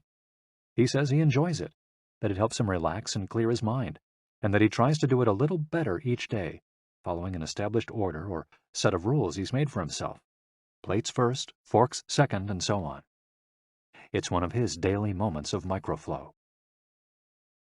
Richard Feynman, one of the most important physicists of all time, also took pleasure in routine tasks. W. Daniel Hillis, one of the founders of the supercomputer manufacturer Thinking Machines, hired Feynman to work on the development of a computer that could handle parallel processing when he was already world famous. He says Feynman showed up on his first day of work and said, "Okay, boss, what's my assignment?" They didn't have anything prepared, so they asked him to work on a certain mathematical problem. He immediately realized they were giving him an irrelevant task to keep him busy and said, "That sounds like a bunch of baloney. Give me something real to do." So they sent him to a nearby shop to buy office supplies, and he completed his assignment with a smile on his face. When he didn't have something important to do or needed to rest his mind, Feynman dedicated himself to microflowing, say, painting the office walls. Weeks later, after visiting the Thinking Machines offices, a group of investors declared, "You have a Nobel laureate in there, painting walls and soldering circuits." Instant vacations. Getting there through meditation. Training the mind can get us to a place of flow more quickly. Meditation is one way to exercise our mental muscles. There are many types of meditation, but they all have the same objective: calming the mind, observing our thoughts and emotions, and centering our focus on a single object. The basic practice involves sitting with a straight back and focusing on your breath. Anyone can do it, and you feel a difference after just one session. By fixing your attention on the air moving in and out of your nose, you can slow the torrent of thoughts and clear your mental horizons. The Archer's Secret. The winner of the 1988 Olympic gold medal for archery was a 17-year-old woman from South Korea. When asked how she prepared, she replied that the most important part of her training was meditating for 2 hours each day. If we want to get better at reaching a state of flow, meditation is an excellent antidote to our smartphones and their notifications constantly clamoring for our attention. One of the most common mistakes among people starting to meditate is worrying about doing it right, achieving absolute mental silence or reaching nirvana. The most important thing is to focus on the journey. Since the mind is a constant swirl of thoughts, ideas, and emotions, slowing down the centrifuge, even for just a few seconds, can help us feel more rested and leave us with a sense of clarity. In fact, one of the things we learn in the practice of meditation is not to worry about anything that flits across our mental screen. The idea of killing our boss might flash into our mind, but we simply label it as a thought and let it pass like a cloud, without judging or rejecting it. It's only a thought, one of the 60,000 we have every day, according to some experts. Meditation generates alpha and theta brainwaves. For those experienced in meditation, these waves appear right away, while it might take half an hour for a beginner to experience them. These relaxing brainwaves are the ones that are activated right before we fall asleep, as we lie in the sun or right after taking a hot bath. We all carry a spa with us everywhere we go. It's just a matter of knowing how to get in, something anyone can do with a bit of practice. Humans as ritualistic beings. Life is inherently ritualistic. We could argue that humans naturally follow rituals that keep us busy. In some modern cultures, we've been forced out of our ritualistic lives to pursue goal after goal in order to be seen as successful. But throughout history, humans have always been busy. We were hunting, cooking, farming, exploring, and raising families, activities that were structured as rituals to keep us busy throughout our days. But In an unusual way, rituals still permeate daily life and business practices in modern Japan. The main religions in Japan, Confucianism, Buddhism, and Shintoism, are all ones in which the rituals are more important than absolute rules. When doing business in Japan, process, manners, and how you work on something is more important than the final results. Whether this is good or bad for the economy is beyond the scope of this audiobook. What is indisputable, though, is that finding flow in a ritualistic workplace is much easier than in one in which we are continually stressed out trying to achieve unclear goals set by our bosses. Rituals give us clear rules and objectives, which help us enter a state of flow. When we have only a big goal in front of us, we might feel lost or overwhelmed by it. Rituals help us by giving us the process, the sub-steps on the path to achieving a goal. When confronted with a big goal, try to break it down into parts, and then attack each part one by one. Focus on enjoying your daily rituals, using them as tools to enter a state of flow. Don't worry about the outcome. It will come naturally. Happiness is in the doing, not in the result. As a rule of thumb, remind yourself, rituals over goals. The happiest people are not the ones who achieve the most. They're the ones who spend more time than others in a state of flow. Using flow to find your Ikigai. After hearing this chapter, you should have a better idea of which activities in your life make you enter flow. Write all of them on a piece of paper. Then, ask yourself 3 questions. What do the activities that drive you to flow have in common? Why do these activities drive you to flow? For example, are all the activities you most like doing ones that you practice alone or with other people? Do you flow more when doing things that require you to move your body, or just to think? In the answers to these questions, you might find the underlying Ikigai that drives your life.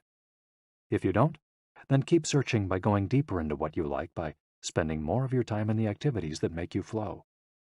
Also, try new things that are not on the list of what makes you flow, but that are similar and that you're curious about. For example, if photography is something that drives you into flow, you could also try painting. You might even like it more.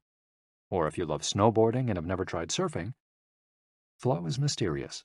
It's like a muscle. The more you train it, the more you will flow, and the closer you'll be to your Ikigai.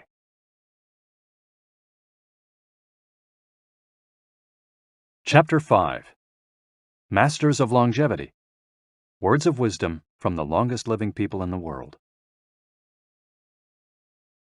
When we started working on this audiobook, we didn't want to just research the factors that contribute to a long and happy life. We wanted to hear from the true masters of this art. The interviews we conducted in Okinawa merit their own chapter, but in the section that precedes it, we've provided an overview of the life philosophies of a few international champions of longevity. We're talking about super centenarians, people who live to 110 years of age or more. The term was coined in 1970 by Norris McWhirter, editor of the Guinness Book of World Records.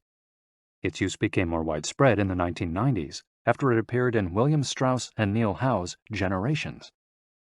Today, there are an estimated 300 to 450 super centenarians in the world, although the age of only around 75 of them has been confirmed. They aren't superheroes, but we could see them as such for having spent far more time on this planet than the average life expectancy would predict. Given the rise in life expectancy around the world, the number of supercentenarians might also increase. A healthy and purposeful life could help us join their ranks. Let's take a look at what a few of them have to say. Misao Okawa, 117. Eat and sleep, and you'll live a long time. You have to learn to relax.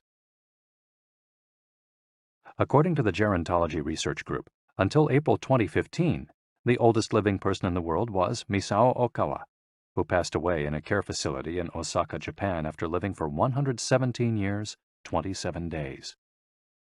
The daughter of a textile merchant, she was born in 1898, when Spain lost its colonies in Cuba and the Philippines, and the United States annexed Hawaii and launched Pepsi-Cola.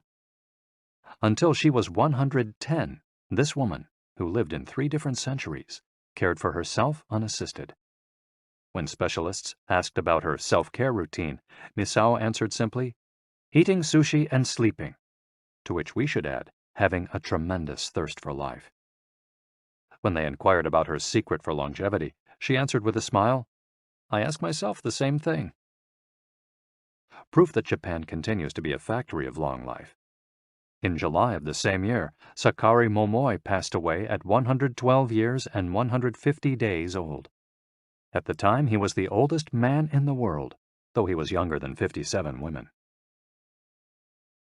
Maria Capovilla, 116. I've never eaten meat in my life. Born in Ecuador in 1889, Maria Capovilla was recognized by Guinness as the world's oldest person. She died of pneumonia in 2006 at 116 years and 347 days old, leaving behind 3 children, 12 grandchildren, and 20 great and great-great-grandchildren. She gave one of her last interviews at age 107, sharing her memories and her thoughts. I'm happy, and I give thanks to God who keeps me going. I never thought I'd live so long. I thought I'd die long ago. My husband, Antonio Capovilla, was the captain of a ship. He passed away at 84. We had 2 daughters and a son, and now I have many grandchildren and great-grandchildren. Things were better back in the old days. People behaved better. We used to dance, but we were more restrained. There was this one song I loved dancing to, Maria, by Luis Alarcón. I still remember most of the words. I also remember many prayers and say them every day. I like the waltz, and can still dance it. I also still make crafts. I do some of the things I did when I was in school. When she had finished recalling her past, she began to dance, one of her great passions, with an energy that made her seem decades younger. When asked about her secret for longevity, she responded simply, I don't know what the secret to long life is. The only thing I do is, I've never eaten meat in my life. I attribute it to that. Jean Calment, 122. Everything's fine. Born in Arles, France, in February 1875, Jean Calment lived until August 4, 1997, making her, at 122, the oldest person of verified age in history. She jokingly said that she competed with Methuselah, and there is no question that she broke numerous records as she went on celebrating birthdays. She died of natural causes at the end of a happy life, during which she denied herself almost nothing. She rode a bicycle until she turned 100. She lived on her own until 110, when she agreed to move into a nursing home after accidentally starting a small fire in her apartment. She stopped smoking at 120 when her cataracts started making it hard for her to bring a cigarette to her lips. One of her secrets may have been her sense of humor. As she said on her 120th birthday, I see badly, I hear badly, and I feel bad, but everything's fine. Walter Bruning, 114. If you keep your mind and body busy, you'll be around a long time. Born in Minnesota in 1896, Walter Bruning was able to see 3 centuries in his lifetime. He died in Montana in 2011 from natural causes. He'd had 2 wives and a 50-year career on the railroad. At 83, he retired to an assisted living center in Montana, where he remained until his death. He is the 2nd oldest man of verified age ever born in the United States. He gave many interviews in his final years, insisting that his longevity stemmed from, among other things, his habit of eating only 2 meals per day and working for as many hours as he could. Your mind and your body, you keep both busy, he said on his 112th birthday. You'll be here a long time. Back then, he was still exercising every day. Among Bruning's other secrets, he had a habit of helping others, and he wasn't afraid of dying. As he declared in a 2010 interview with the Associated Press, we're all going to die. Some people are scared of dying. Never be afraid to die, because you're born to die. Before passing away in 2011, he is said to have told a pastor that he'd made a deal with God. If he wasn't going to get better, it was time to go. Alexander Emich, 111. I just haven't died yet. Born in Poland in 1903, Alexander Emich was a chemist and parapsychologist residing in the United States who, after the death of his predecessor in 2014, became the oldest man of authenticated age in the world. Emich himself died a year thereafter, in June of that year, leaving behind a long life rich with experiences. Emich attributed his longevity to, among other things, never drinking alcohol. "It's not as though I'd won the Nobel Prize," he said upon being declared the world's oldest man. "I never thought I'd get to be so old." When asked about his secret to living so long, his answer was, "I don't know. I just haven't died yet." Ikigai artists. The secret to long life, however, is not held by supercentenarians alone. There are many people of advanced age who, though they haven't made it into Guinness World Records, offer us inspiration and ideas for bringing energy and meaning to our lives. Artists, for example, who carry the torch of their Ikigai instead of retiring, have this power. Art, in all its forms, is an Ikigai that can bring happiness and purpose to our days. Enjoying or creating beauty is free, and something all human beings have access to.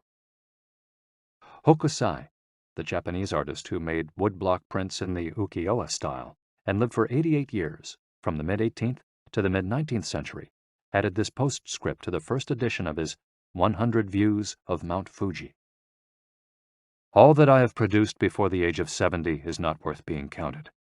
It is at the age of 73 that I have somewhat begun to understand the structure of true nature, of animals and grasses, and trees and birds, and fishes and insects. Consequently, at 80 years of age, I shall have made still more progress. At 90, I hope to have penetrated into the mystery of things. At 100 years of age, I should have reached decidedly a marvelous degree. And when I shall be 110, all that I do, every point and every line, shall be instinct with life." Following is our collection of some of the most inspirational words from artists interviewed by Camille Sweeney for the New York Times. Of those still living, none have retired, and all still enjoy their passion, which they plan to pursue until their final breath, demonstrating that when you have a clear purpose, no one can stop you. The actor Christopher Plummer, still working at 86, reveals a dark desire shared by many who love the profession. "We want to drop dead on stage. That would be a nice, theatrical way to go." Osamu Tezuka, the father of modern Japanese manga, shared this feeling. Before he died in 1989, his last words as he drew one final cartoon were, "Please, just let me work." The 86-year-old filmmaker Frederick Wiseman declared on a stroll through Paris that he likes to work, which is why he does it with such intensity. "Everybody complains about their aches and pains and all that, but my friends are either dead or are still working," he said. Carmen Herrera, a painter who just entered her 100th year, sold her first canvas at 89. Today, her work is in the permanent collections of the Tate Modern and the Museum of Modern Art. When asked how she viewed her future, she responded, "I am always waiting to finish the next thing. Absurd, I know. I go day by day."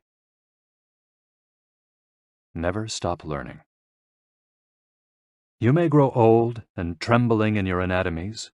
You may lie awake at night listening to the disorder of your veins. You may miss your only love. You may see the world about you devastated by evil lunatics, or know your honor trampled in the sewers of baser minds. There is only one thing for it then: to learn. Learn why the world wags and what wags it.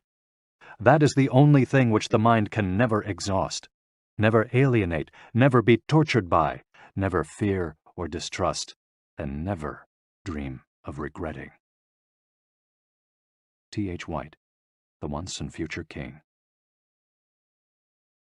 For his part, naturalist and author Edward O. Wilson asserted, "I feel I have enough experience to join those who are addressing big questions. About 10 years ago, when I began reading and thinking more broadly about the questions of what are we, where did we come from, and where are we going, I was astonished at how little this was being done." Ellsworth Kelly, an artist who passed away in 2015 at the age of 92, assured us that the idea that we lose our faculties with age is, in part, a myth, because instead we develop a greater clarity and capacity for observation. It's one thing about getting older. You see more. Every day, I'm continuing to see new things. That's why there are new paintings. At age 86, the architect Frank Gehry reminds us that some buildings can take 7 years, from the time you're hired until you're finished, a fact that favors a patient attitude with regard to the passage of time. The man responsible for the Guggenheim Museum Bilbao, however, knows how to live in the here and now. You stay in your time. You don't go backward. I think if you relate to the time you're in, you keep your eyes and ears open, read the paper, see what's going on, stay curious about everything, you'll automatically be in your time. Longevity in Japan. Because of its robust civil registry, many of those verified as having lived the longest are found in the United States. However, there are many centenarians living in remote villages in other countries. A peaceful life in the countryside seems pretty common among people who have watched a century pass. Without question, the international superstar of longevity is Japan, which has the highest life expectancy of any country in the world. In addition to a healthy diet, which we will explore in detail, and an integrated healthcare system in which people go to the doctor for regular checkups to prevent disease, longevity in Japan is closely tied to its culture, as we'll see later on. The sense of community and the fact that Japanese people make an effort to stay active until the very end are key elements of their secret to long life. If you want to stay busy even when there's no need to work, there has to be an Ikigai on your horizon, a purpose that guides you throughout your life and pushes you to make things of beauty and utility for the community and yourself. Chapter 6. Lessons from Japan's Centenarians. Traditions and Proverbs for Happiness and Longevity. To get to Ogimi, we had to fly nearly 3 hours from Tokyo to Naha, the capital of Okinawa. Several months earlier, we'd contacted the town council of a place known as the Village of Longevity to explain the purpose of our trip and our intention to interview the oldest members of the community. After numerous conversations, we finally got the help we were looking for and were able to rent a house just outside the town. 1 year after starting this project, we found ourselves on the doorstep of some of the longest living people in the world. We realized right away that time seems to have stopped there, as though the entire town were living in an endless here and now. Arriving in Ogimi. After 2 hours on the road from Naha, we're finally able to stop worrying about the traffic. To our left are the sea and an empty stretch of beach. To our right, the mountainous jungle of Okinawa's Yanbaru forests. Once Route 58 passes Nago, where Orion beer, the pride of Okinawa, is made, it skirts the coast until it reaches Ogimi. Every now and then a few little houses and stores crop up in the narrow stretch of land between the road and the base of the mountain.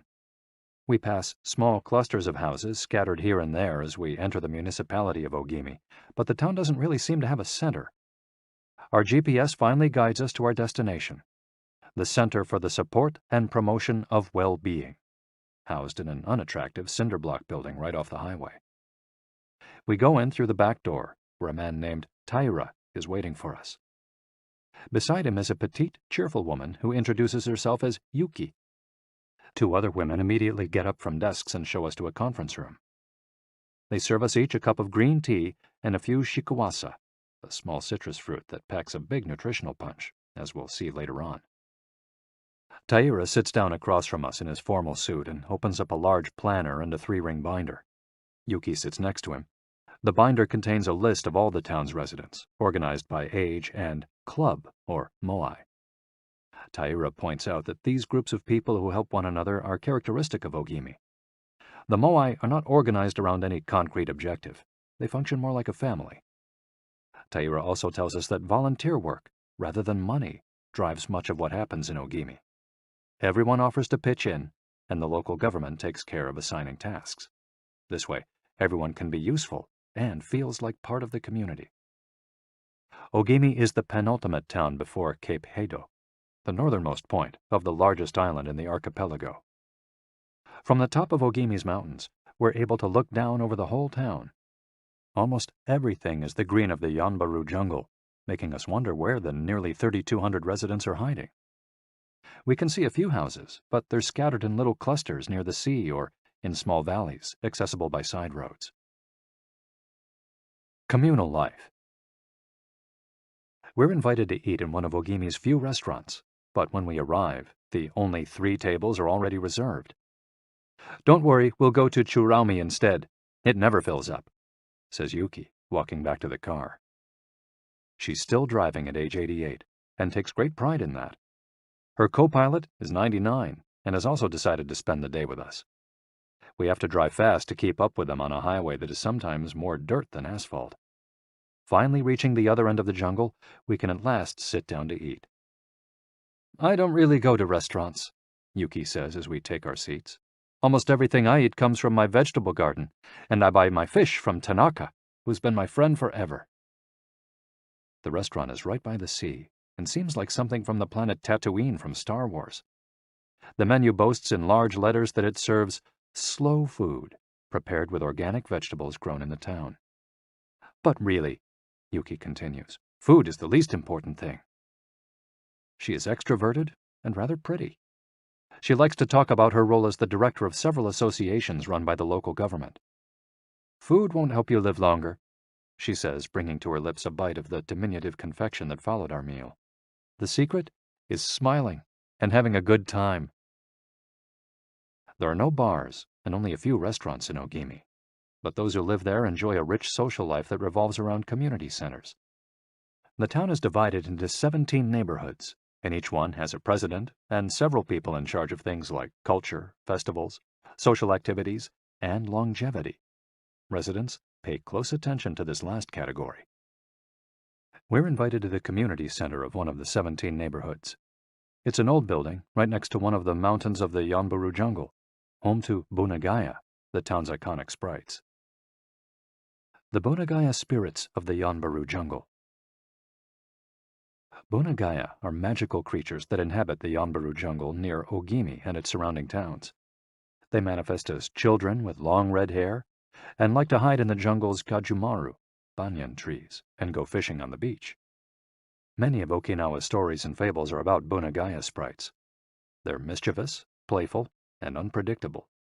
Locals say that the Bunagaya love the mountains, rivers, sea, trees, earth, wind, and animals, and that if you want to befriend them, you have to show respect for nature. A birthday party. When we arrive at the neighborhood's community center, we're greeted by a group of about 20 people who proudly proclaim, "The youngest among us is 83. We conduct our interviews at a large table while drinking green tea. When we finish, we're brought to an event space where we celebrate the birthdays of 3 members of the group. One woman is turning 99, another 94, and one young man has just reached 89. We sing a few songs popular in the village and finish up with "Happy Birthday" in English. The woman turning 99 blows out the candles and thanks everyone for coming to her party. We eat homemade shikawase cake and end up dancing and celebrating as though it were the birthday of a 20-something. It's the first party, but not the last, that we'll attend during our week in the village. We'll also do karaoke with a group of seniors who sing better than we do, and attend a traditional festival with local bands, dancers, and food stands at the foot of a mountain. Celebrate each day together. Celebrations seem to be an essential part of life in Ogimi. We're invited to watch a game of gate ball, one of the most popular sports among Okinawa's older residents. It involves hitting a ball with a mallet-like stick. It's a low-impact sport that can be played anywhere, and it's a good excuse to move around and have fun as a group. The residents hold local competitions, and there is no age limit for participants. We participate in the weekly game and lose to a woman who recently turned 104. Everyone cheers, and the defeated look on our faces elicits laughter. In addition to playing and celebrating as a community, spirituality is also essential to the happiness of the village's residents. The gods of Okinawa.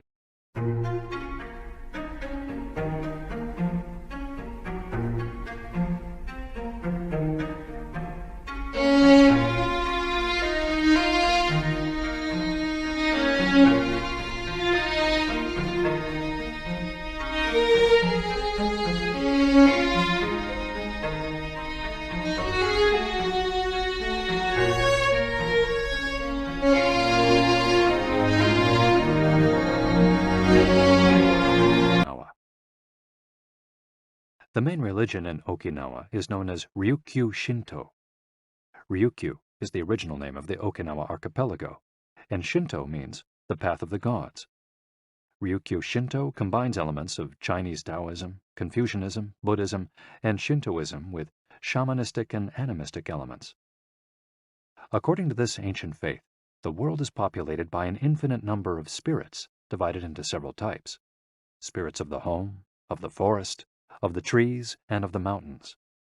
It's important to appease these spirits through rituals and festivals, and by consecrating sacred grounds.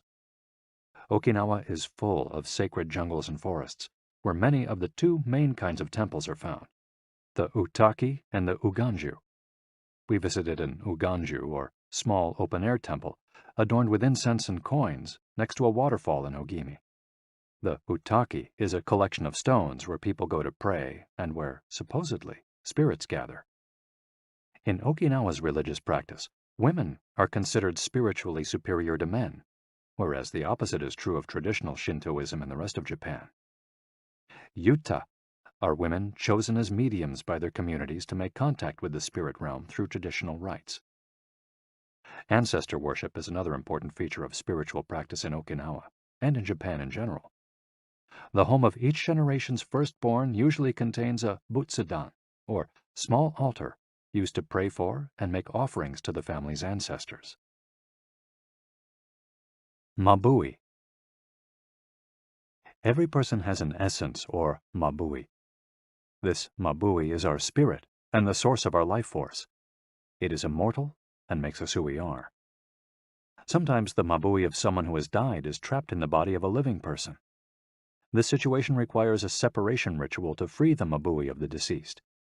It often happens when a person dies suddenly, especially at a young age, and his or her mabui does not want to move on to the realm of the dead. A mabui can also be passed from person to person by physical contact. A grandmother who leaves her granddaughter a ring transfers a part of her mabui to her. Photographs can also be a medium for passing mabui among people. The older, the stronger. Looking back, our days in Ogimi were intense but relaxed, sort of like the lifestyle of the locals, who always seemed to be busy with important tasks, but who, upon closer inspection, did everything with a sense of calm. They were always pursuing their Ikigai, but they were never in a rush. Not only did they seem to be happily busy, but we also noticed that they followed the other principles for happiness that Washington Burnap stated 200 years ago. The grand essentials to happiness in this life are something to do, something to love, and something to hope for. On our last day, we went to buy gifts at a small market at the edge of town. The only things sold there are local vegetables, green tea, and shikawasa juice, along with bottles of water from a spring hidden in the Yanburu forests, bearing labels that read, "Longevity Water." We bought ourselves some of this longevity water and drank it in the parking lot, looking out over the sea and hoping that the little bottles that promised a magic elixir would bring us health and long life, and would help us find our own Ikigai. Then we took a photo with a statue of Abunagaya and walked up to it one last time to read the inscription. A declaration from the town where people live longest. At 80, I am still a child. When I come to see you at 90, send me away to wait until I am 100. The older, the stronger. Let us not depend too much on our children as we age. If you seek long life and health, you are welcome in our village, where you will be blessed by nature, and together we will discover the secret to longevity. April 23, 1993, Ogimi Federation of Senior Citizens Clubs. The interviews. Over the course of a week, we conducted a total of 100 interviews, asking the eldest members of the community about their life philosophy, their Ikigai, and the secrets to longevity. We filmed these conversations with 2 cameras for use in a little documentary, and chose a few especially meaningful and inspiring statements to include in this section of the audiobook. 1. Don't worry. The secret to a long life is not to worry, and to keep your heart young. Don't let it grow old. Open your heart to people with a nice smile on your face. If you smile and open your heart, your grandchildren and everyone else will want to see you. The best way to avoid anxiety is to go out in the street and say hello to people. I do it every day. I go out there and say hello and see you later. Then I go home and care for my vegetable garden.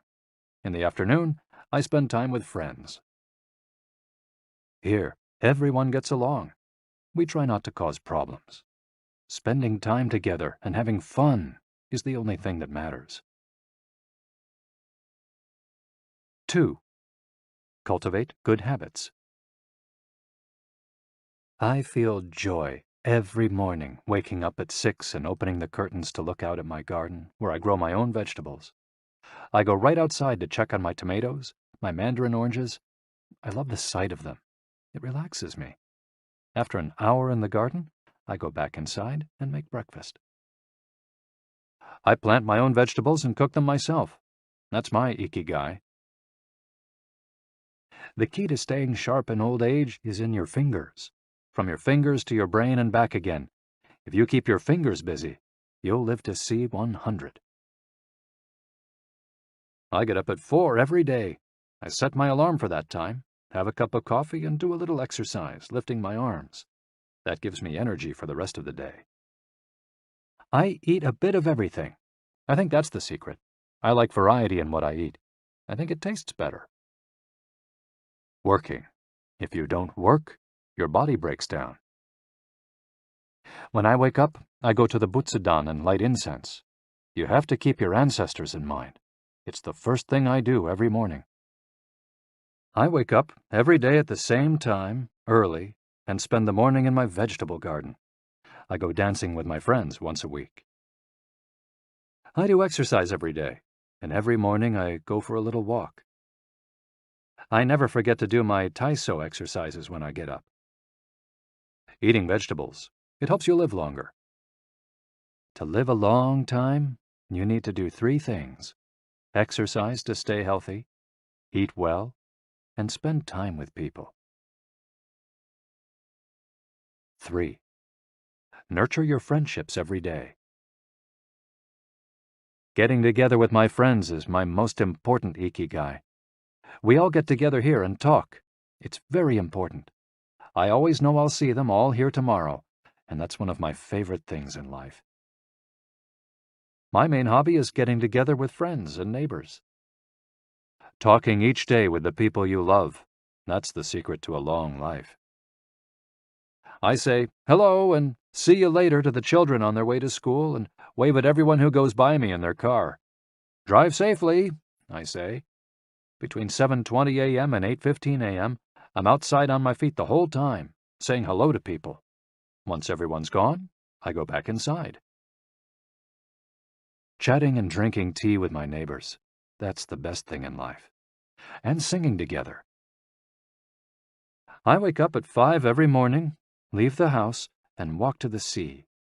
Then I go to a friend's house and we have tea together.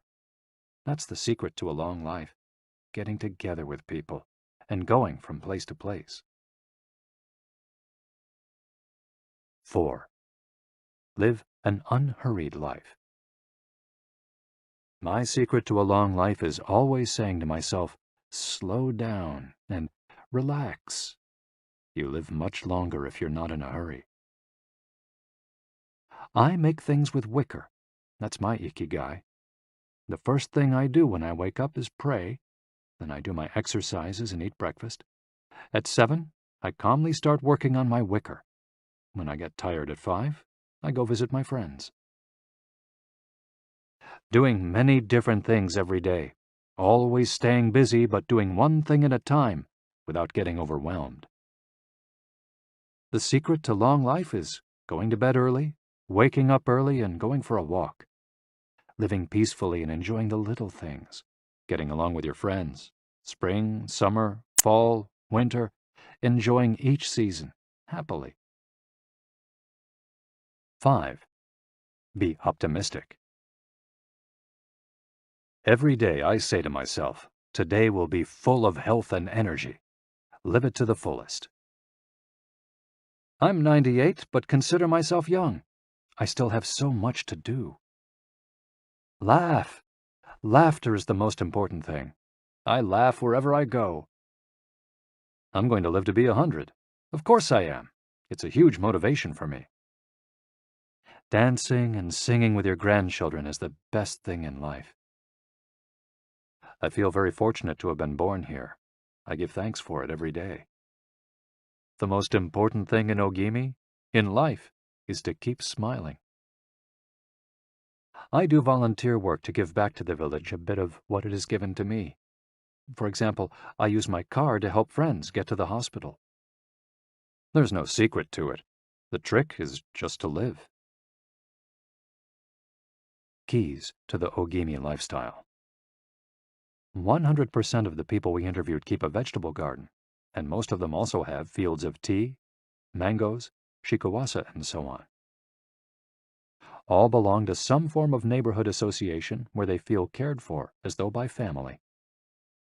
They celebrate all the time, even little things. Music, song, and dance are essential parts of daily life. They have an important purpose in life, or several. They have an Ikigai, but they don't take it too seriously. They're relaxed and enjoy all that they do. They are very proud of their traditions and local culture.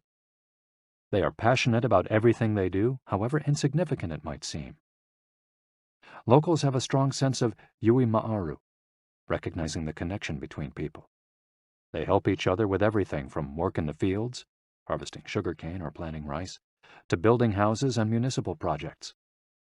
Our friend Miyagi, who ate dinner with us on our last night in town, told us that he was building a new home with the help of all his friends, and that we could stay there the next time we were in Ogimi. They are always busy, but they occupy themselves with tasks that allow them to relax. We didn't see a single old grandpa sitting on a bench doing nothing.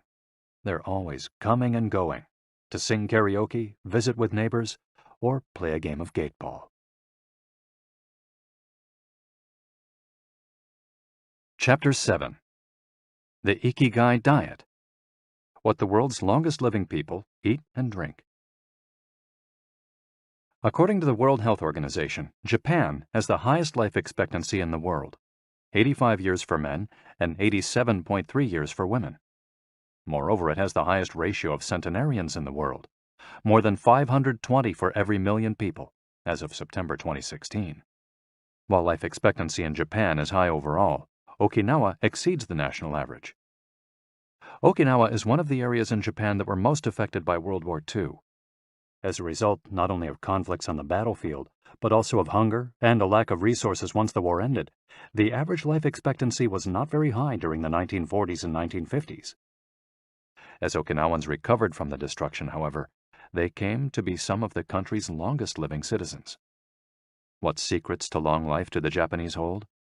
What is it about Okinawa that makes it the best of the best in terms of life expectancy? Experts point out that, for one thing, Okinawa is the only province in Japan without trains. Its residents have to walk or cycle when not driving. It's also the only province that has managed to follow the Japanese government's recommendation of eating less than 10 grams of salt per day. Okinawa's Miracle Diet. The mortality rate from cardiovascular disease in Okinawa is the lowest in Japan, and diet almost certainly has a lot to do with this. It's no coincidence that the Okinawa diet is so often discussed around the world at panels on nutrition. The most concrete and widely cited data on diet in Okinawa came from studies by Makoto Suzuki, a cardiologist at the University of Ryukyu, who has published more than 700 scientific articles on nutrition and aging in Okinawa since 1970. Bradley J. Wilcox and D. Craig Wilcox joined Makoto Suzuki's research team and published a book considered the Bible on the subject, The Okinawa Program. They reached the following conclusions. Locals eat a wide variety of foods, especially vegetables.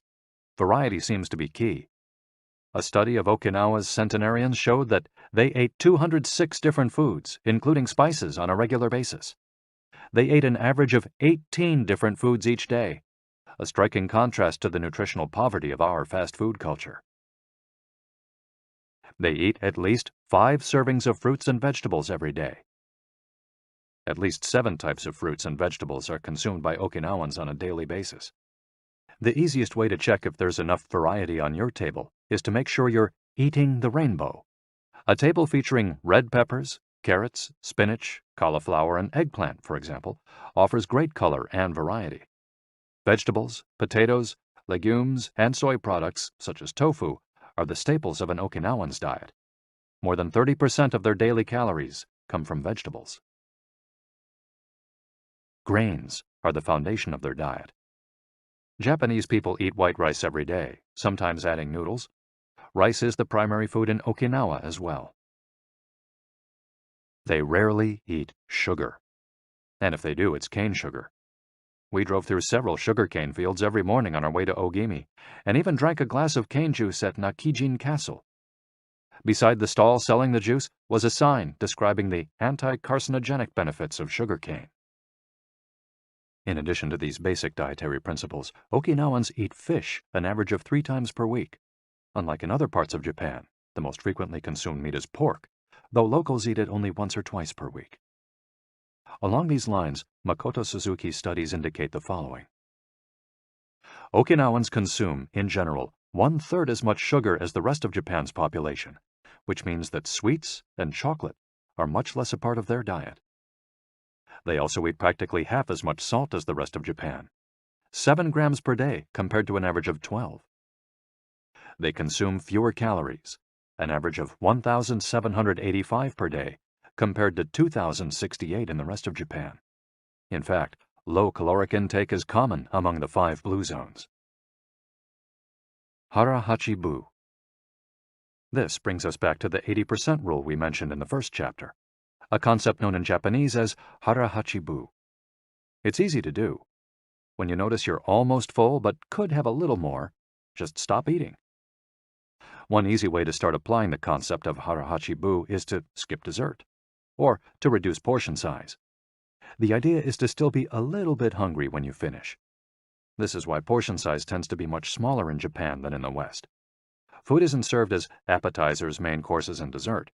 Instead, it's much more common to see everything presented at once on small plates. One with rice, another with vegetables, a bowl of miso soup, and something to snack on. Serving food on many small plates makes it easier to avoid eating too much and facilitates the varied diet discussed at the beginning of this chapter. Hara-hachi-bu is an ancient practice. The 12th century book on Zen Buddhism, Zazen Youjinki, recommends eating 2/3 as much as you might want to. Eating less than one might want is common among all Buddhist temples in the East. Perhaps Buddhism recognized the benefits of limiting caloric intake more than 9 centuries ago. So, eat less to live longer? Few would challenge this idea. Without taking it to the extreme of malnutrition, of course, eating fewer calories than our bodies ask for seems to increase longevity.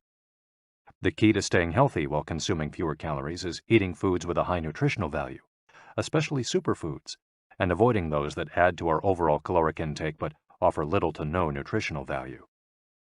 The calorie restriction we've been discussing is one of the most effective ways to add years to your life. If the body regularly consumes enough or too many calories, it gets lethargic and starts to wear down, expending significant energy on digestion alone. Another benefit of calorie restriction is that it reduces levels of IGF-1, insulin-like growth factor 1, in the body. IGF-1 is a protein that plays a significant role in the aging process. It seems that one of the reasons humans and animals age is an excess of this protein in their blood. Whether calorie restriction will extend lifespan in humans is not yet known, but data increasingly indicate that moderate calorie restriction with adequate nutrition has a powerful protective effect against obesity, type 2 diabetes, inflammation, hypertension, and cardiovascular disease, and reduces metabolic risk factors associated with cancer. An alternative to following the 80% rule on a daily basis is to fast for 1 or 2 days each week. The 5-2, or fasting diet, recommends 2 days of fasting, consuming fewer than 500 calories every week, and eating normally on the other 5 days. Among its many benefits, fasting helps cleanse the digestive system and allows it to rest. 15 natural antioxidants found in the Okinawan diet. Antioxidants are molecules that slow down the oxidation process in cells, neutralizing the free radicals that cause damage and accelerate aging. The antioxidant power of green tea, for example, is well known and will be discussed later at greater length. Because they are rich in antioxidants and are eaten nearly every day in the region, these 15 foods are considered keys to Okinawan vitality. Tofu, miso, tuna, carrots, goya, a bitter melon, kombu, sea kelp, cabbage, nori, seaweed, onion, soy sprouts, hechima, a cucumber-like gourd, soybeans, boiled or raw, sweet potato, peppers, and sanpin-cha, jasmine tea. Sanpin-cha, the reigning infusion in Okinawa. Okinawans drink more sanpin-cha, a mix of green tea and jasmine flowers, than any other kind of tea. The closest approximation in the West would be the jasmine tea that usually comes from China. A 1988 study conducted by Hiroko Sho at the Okinawa Institute of Science and Technology indicates that jasmine tea reduces blood cholesterol levels. Sanpin-cha can be found in many different forms in Okinawa and is even available in vending machines. In addition to all the antioxidant benefits of green tea, it boasts the benefits of jasmine, which include reducing the risk of heart attack, strengthening the immune system, helping relieve stress, lowering cholesterol. Okinawans drink an average of 3 cups of sanpin-cha every day. It might be hard to find exactly the same blend in the West, but we can drink jasmine tea or even a high-quality green tea instead. The secrets of green tea. Green tea has been credited for centuries with significant medicinal properties. Recent studies have confirmed its many benefits and have attested to the importance of this ancient plant in the longevity of those who drink it often. Originally from China, where it's been consumed for millennia, green tea didn't make its way to the rest of the world until just a few centuries ago. Unlike other teas, and as a result of being air-dried without fermentation, it retains its active elements even after being dried and crumbled. It offers meaningful health benefits such as controlling cholesterol, lowering blood sugar levels, improving circulation, protection against the flu, vitamin C, promoting bone health, fluoride, protection against certain bacterial infections, protection against UV damage, cleansing, and diuretic effects. White tea, with its high concentration of polyphenols, may be even more effective against aging. In fact, it's considered to be the natural product with the greatest antioxidant power in the world, to the extent that 1 cup of white tea might pack the same punch as a dozen glasses of orange juice. In summary, drinking green or white tea every day can help us reduce the free radicals in our bodies, keeping us young longer. The powerful shikuwasa. Shikuwasa is the citrus fruit par excellence of Okinawa, and Ogimi is its largest producer in all of Japan. The fruit is extremely acidic. It's impossible to drink shikuwasa juice without diluting it first with water.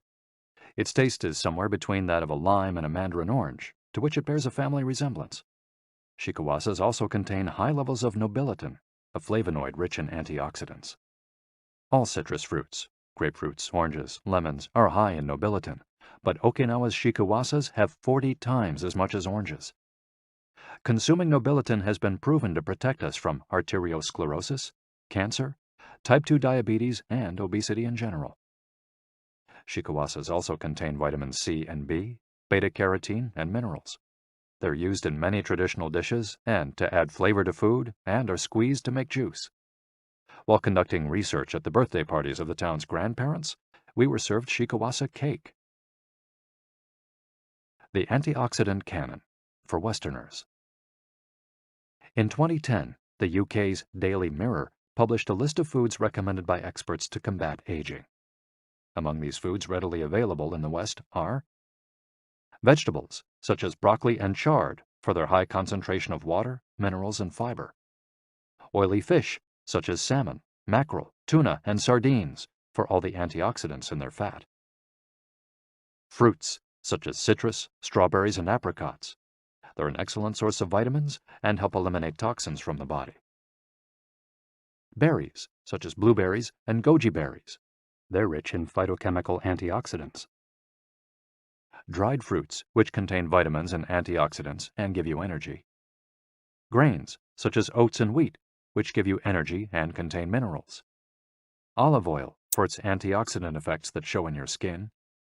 Red wine, in moderation, for its antioxidant and vasodilatory properties. Foods that should be eliminated are refined sugar and grains, processed baked goods, and prepared foods, along with cow's milk and all its derivatives. Following this diet will help you feel younger and slow the process of premature aging. Chapter 8. Gentle Movements, Longer Life.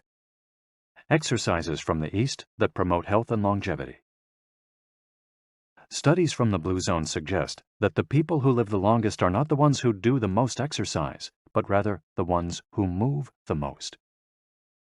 When we visited Ogimi, the village of longevity, we discovered that even people over 80 and 90 years old are still highly active. They don't stay at home looking out the window or reading the newspaper. Ogimi's residents walk a lot, do karaoke with their neighbors, get up early in the morning, and as soon as they've had breakfast, or even before, head outside to weed their gardens. They don't go to the gym or exercise intensely, but they almost never stop moving in the course of their daily routines. As easy as getting out of your chair. Metabolism slows down 90% after 30 minutes of sitting. The enzymes that move the bad fat from your arteries to your muscles, where it can get burned off, slow down.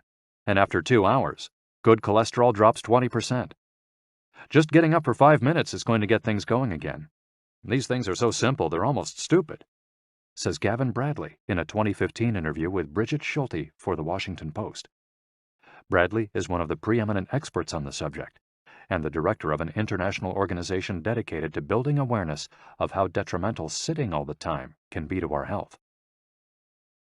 If we live in a city, we might find it hard to move in natural and healthy ways every day, but we can turn to exercises that have proven for centuries to be good for the body. The Eastern disciplines for bringing body, mind, and soul into balance have become quite popular in the West, but in their countries of origin, they've been used for ages to promote health. Yoga, originally from India, though very popular in Japan, and China's Qigong and Tai Chi, among other disciplines, seek to create harmony between a person's body and mind so they can face the world with strength, joy, and serenity. They're touted as elixirs of youth, and science has endorsed the claim.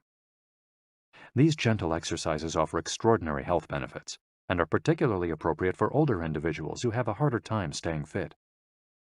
Tai Chi has been shown, among other things, to slow the development of osteoporosis and Parkinson's disease, to increase circulation, and to improve muscle tone and flexibility. Its emotional benefits are just as important. It's a great shield against stress and depression. You don't need to go to the gym for an hour every day or run marathons. As Japanese centenarians show us, all you need is to add movement to your day. Practicing any of these Eastern disciplines on a regular basis is a great way to do so.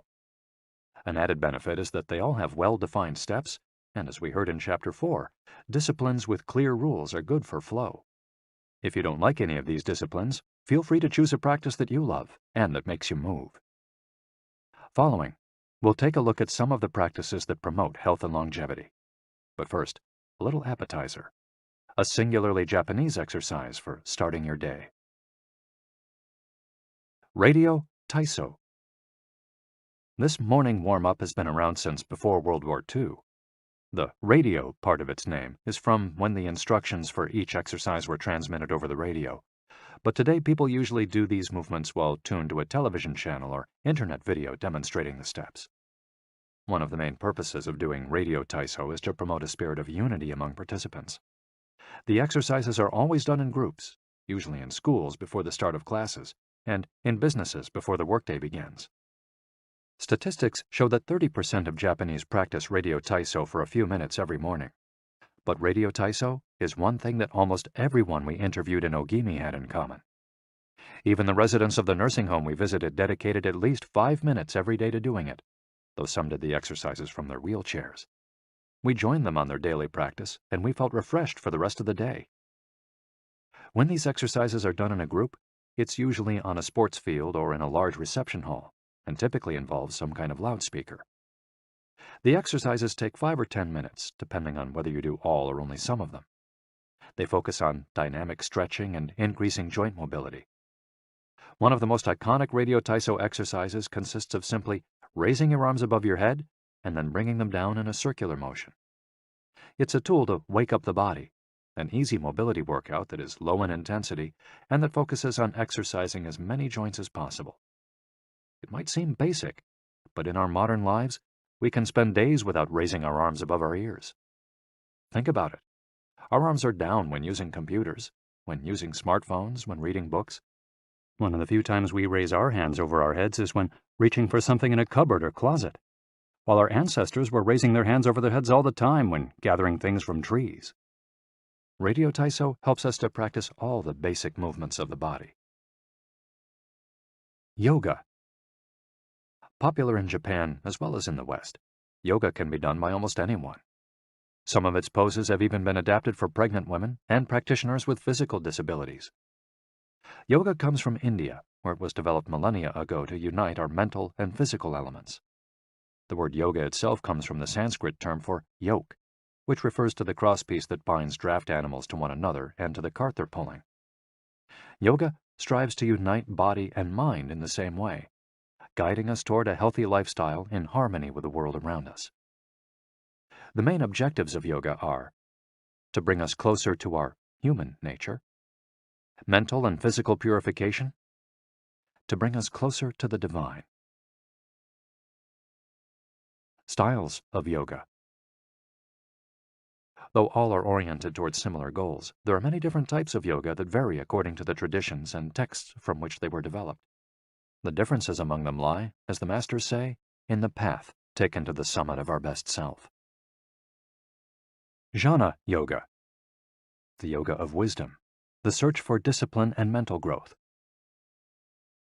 Karma Yoga focuses on action, on tasks and duties that benefit oneself and one's community. Bhakti Yoga, the yoga of devotion and surrender to the divine. Mantra Yoga focuses on the recitation of mantras to reach a state of relaxation. Kundalini Yoga combines diverse steps to reach the desired mental state. Raja Yoga, also known as the royal path, encompasses a range of steps geared toward achieving communion with oneself and others. Hatha Yoga, the most widespread form in the West and Japan, characterized by asanas, or poses, combined in a quest for balance. How to do a sun salutation. The sun salutation is one of the most iconic exercises in Hatha Yoga. To do it, you simply have to follow these 12 basic movements. 1. With your feet together, stand up straight, but keep your muscles relaxed. Exhale. 2. Place the palms of your hands together in front of your chest. From this position, inhale as you raise your arms above your head and bend backwards slightly. 3. Exhale as you bend forward until you touch the ground with the palms of your hands, without bending your knees. 4. Stretch one leg back to touch the floor with the tips of your toes. Inhale. 5.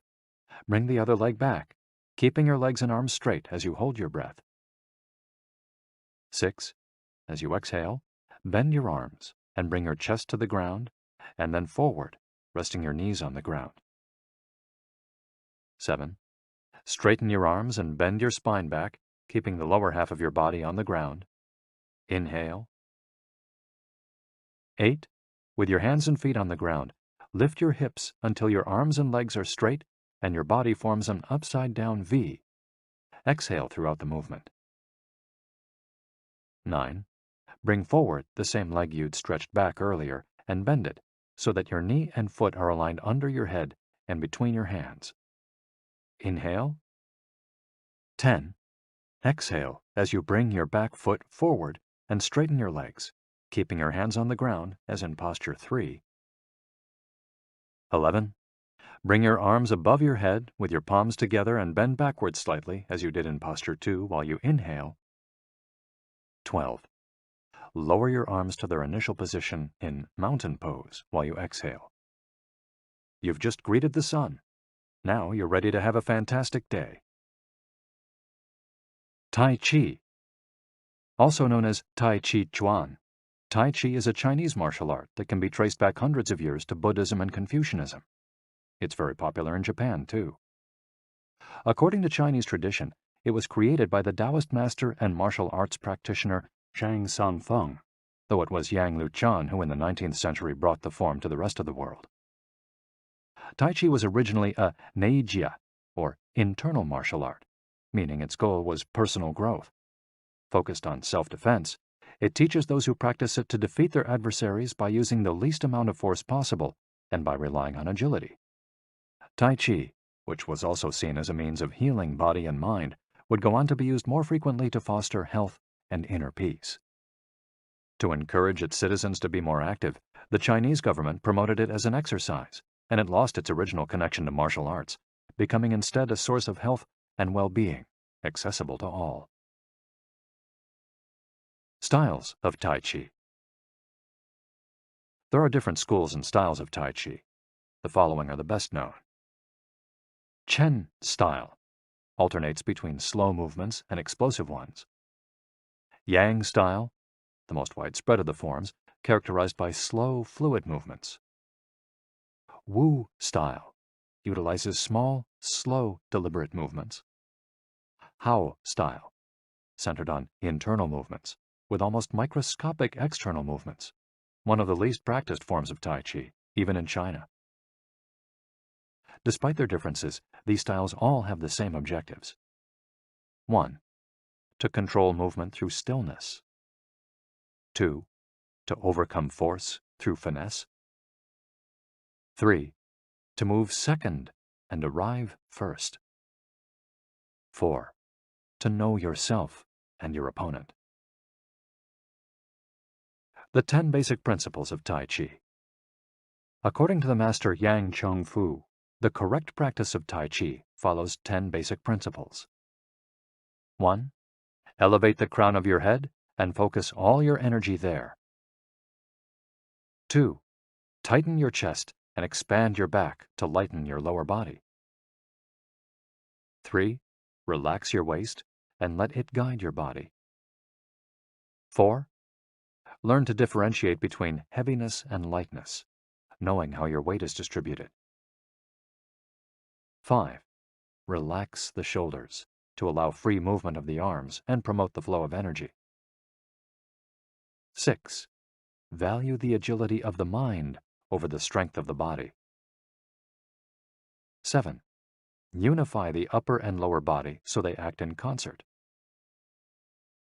8. Unify the internal and the external to synchronize mind, body, and breath. 9. Do not break the flow of your movement. Maintain fluidity and harmony. 10. Look for stillness in movement. An active body leads to a calm mind. Imitating clouds. One of the best-known movements in Tai Chi consists of following the form of clouds in an exercise called wave hands like clouds. Here are the steps. 1. Extend your arms in front of you with your palms down. 2. Turn your palms to face in, as though you were hugging a tree trunk. 3. Open your arms out to the side. 4. Bring the left arm up and center, and the right arm down and center. 5. Trace the shape of a ball in front of your body. 6. Turn your left palm toward your face. 7. Shift your weight to your left foot and pivot from your hip toward that side while your eyes follow the movement of your hand. 8. Bring your left hand to your waist and your right hand in front of your face. 9. Shift your weight to your right foot. 10. Pivot toward your right, looking at your raised right hand the entire time. 11. Repeat this movement fluidly, shifting your weight from one foot to the other as you reposition your hands. 12. Stretch your arms out in front of you again and bring them down slowly, returning to your initial position. Qigong. also known as Qi Kung. Its name combines Qi, life force or energy, and Gong, work, indicating that the form works with the individual's life force. Though relatively modern, especially under its current name, the art of Qigong is based on the Tao Yin, an ancient art meant to foster mental and physical well-being. The practice began to appear in reports on training in martial arts at the beginning of the 20th century, and by the 1930s was being used in hospitals. The Chinese government later popularized it, as it had done with Tai Chi. Qigong involves static and dynamic physical exercises that stimulate respiration in a standing, seated, or reclined position. There are many different styles of Qigong, but all of them seek to strengthen and regenerate Qi. Though its movements are typically gentle, the practice is intense. Benefits of Qigong. According to numerous international scientific studies, Qigong, like Tai Chi and yoga, offers significant health benefits. The following stand out among those proven through scientific research, as observed by Dr. Kenneth M. Sancer of San Francisco's Qigong Institute in his article, Medicinal Applications of Qigong. Modification of brainwaves. Improved balance of sex hormones. Lower mortality rate from heart attacks. Lower blood pressure in patients with hypertension. Greater bone density. Better circulation. Deceleration of symptoms associated with senility. Greater balance and efficiency of bodily functions. Increased blood flow to the brain and greater mind-body connection. Improved cardiac function. Reduction in the secondary effects of cancer treatments. Practicing these arts not only keeps us in shape, it also helps extend our lives. Methods for practicing Qigong. In order to practice Qigong correctly, we should remember that our life energy flows through our whole body. We should know how to regulate its many parts. 1. Tiao Shen. Regulating the body by adopting the correct posture.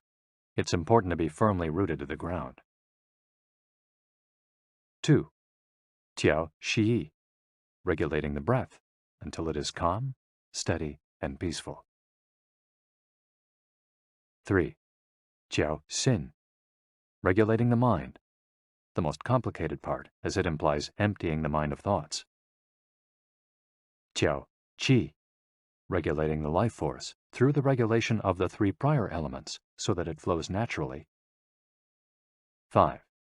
Tiao Shen. Regulating the spirit. The spirit is both strength and root in battle, as Yang Juingming explains in The Essence of Taiji Qigong. In this way, the whole organism will be prepared to work together toward a single goal. The 5 elements of Qigong.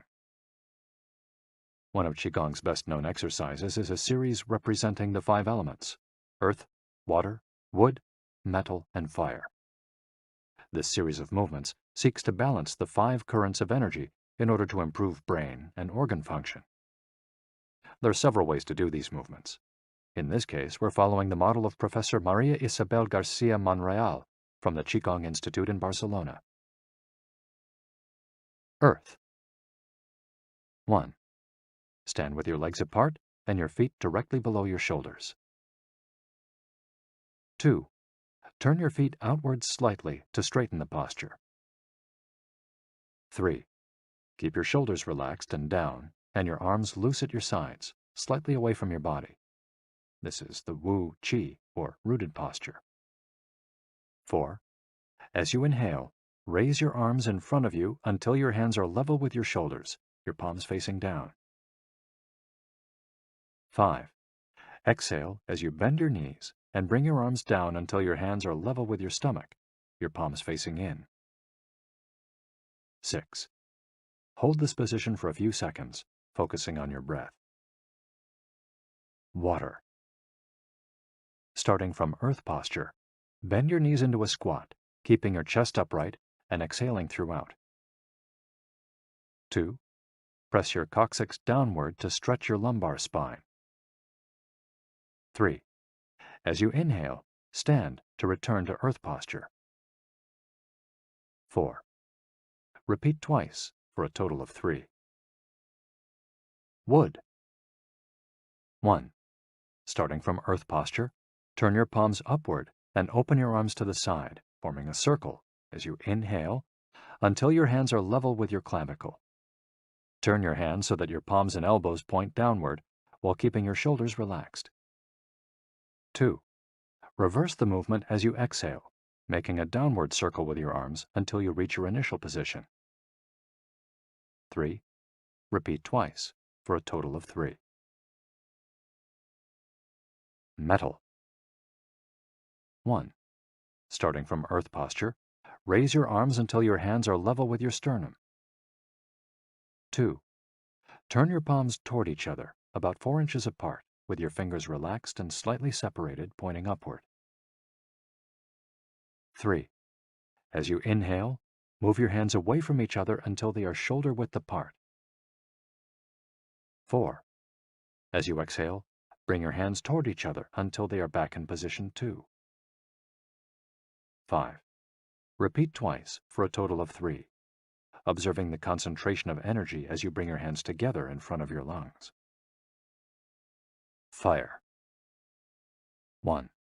Starting from earth posture, bring your hands level with your heart as you inhale, with one hand slightly above the other and your palms facing each other. 2. Rotate your hands to feel the energy of your heart. 3.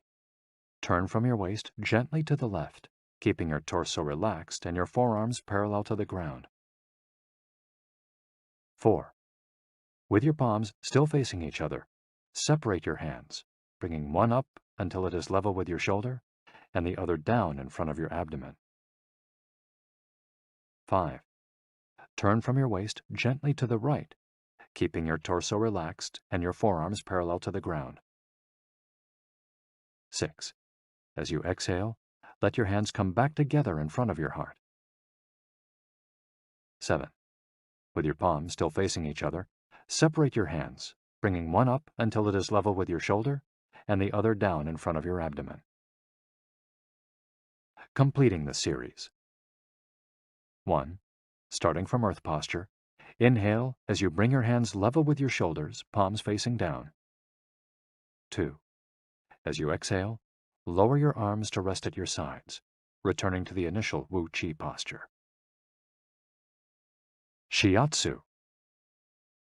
Created in Japan in the early 20th century, principally for the treatment of arthritis, shiatsu also works on energy flow through the application of pressure with the thumbs and the palms of the hands. In combination with stretching and breathing exercises, it seeks to create equilibrium among the different elements of the body. The following quote is about the Tao Yin, a general term referring to the ancient arts meant to foster mental and physical well-being. It is not important that a Tao Yin have a name, is imitating something, or is engraved in jade. What is important is the technique and the essence of what is really practiced. Stretching and contracting, bending and lifting of the head, stepping, lying down, resting or standing, walking or stepping slowly, screaming or breathing, everything can be a Tao Yin. Ge Hong. Breathe better. Live longer. The book Xiu Qian Shishu, known in the West as 10 Books on the Cultivation of Perfection, dates back to the 13th century and is a compendium of materials from diverse sources on developing the mind and body. It quotes, among others, the celebrated Chinese doctor and essayist Sun Simiao, who lived during the 6th century. Sun Simiao was a proponent of a technique called the 6 healing sounds, which involves the coordination of movement, breathing, and pronouncing sounds with the purpose of bringing our souls to a place of calm. The 6 sounds are XU, pronounced like shh, with a deep sigh, which is associated with the liver. HE, pronounced like her, with a yawn, which is associated with the heart. SI, pronounced like sir, with a slow exhale, which is associated with the lungs. CHUI, pronounced like chui, with a forceful exhale, which is also associated with the kidneys. HOO, pronounced like hu, which is associated with the spleen. And XI, pronounced like shi, which connects the whole body. The following poem by Sun Simiao offers clues about how to live well according to the season. It reminds us of the importance of breathing and suggests that as we breathe, we visualize the organs associated with each of the healing sounds. In spring, breathe shh for clear eyes, and so wood can aid your liver. In summer, reach for her, so that heart and fire can be at peace. In fall, breathe sir to stabilize and gather metal, keeping the lungs moist. For the kidneys, next, breathe chui and see your inner waters calm. The triple heater needs your shi to expel all heat and troubles. In all 4 seasons, take deep breaths so your spleen can process food. And of course, avoid exhaling noisily. Don't let even your own ears hear you. The practice is most excellent and will help preserve your divine elixir. It might feel confusing to be presented with all the Eastern traditions we've introduced in this chapter. The takeaway is that they all combine a physical exercise with an awareness of our breath.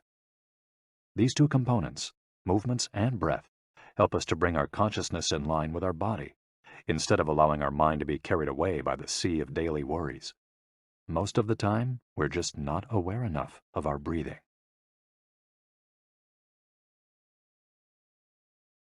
Chapter 9. Resilience and Wabi-sabi. How to face life's challenges without letting stress and worry age you. What is resilience?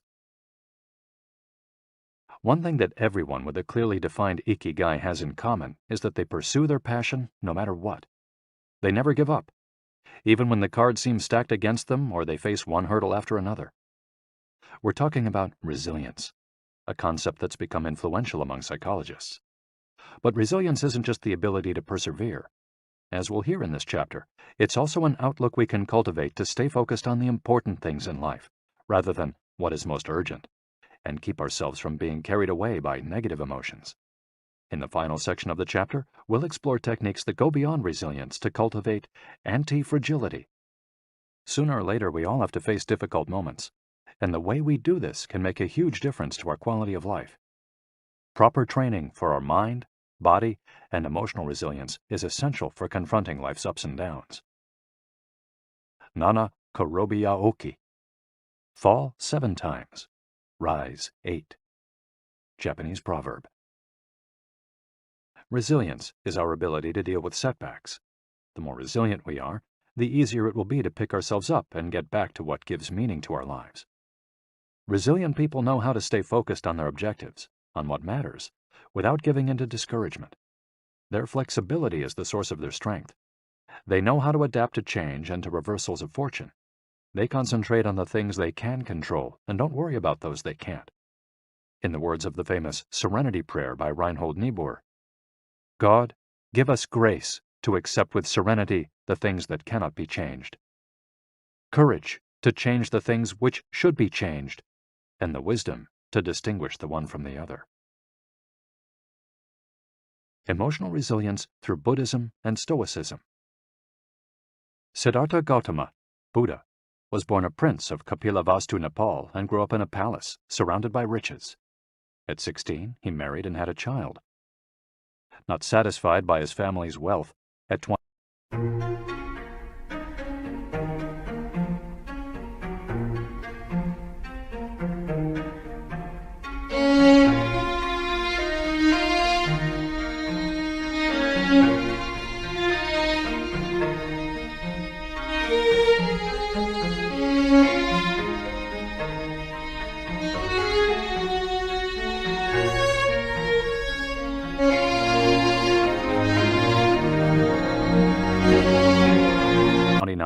he decided to try a different lifestyle and ran away from the palace to live as an ascetic. But it wasn't asceticism that he was looking for. It didn't offer the happiness and well-being he sought. Neither wealth nor extreme asceticism worked for him.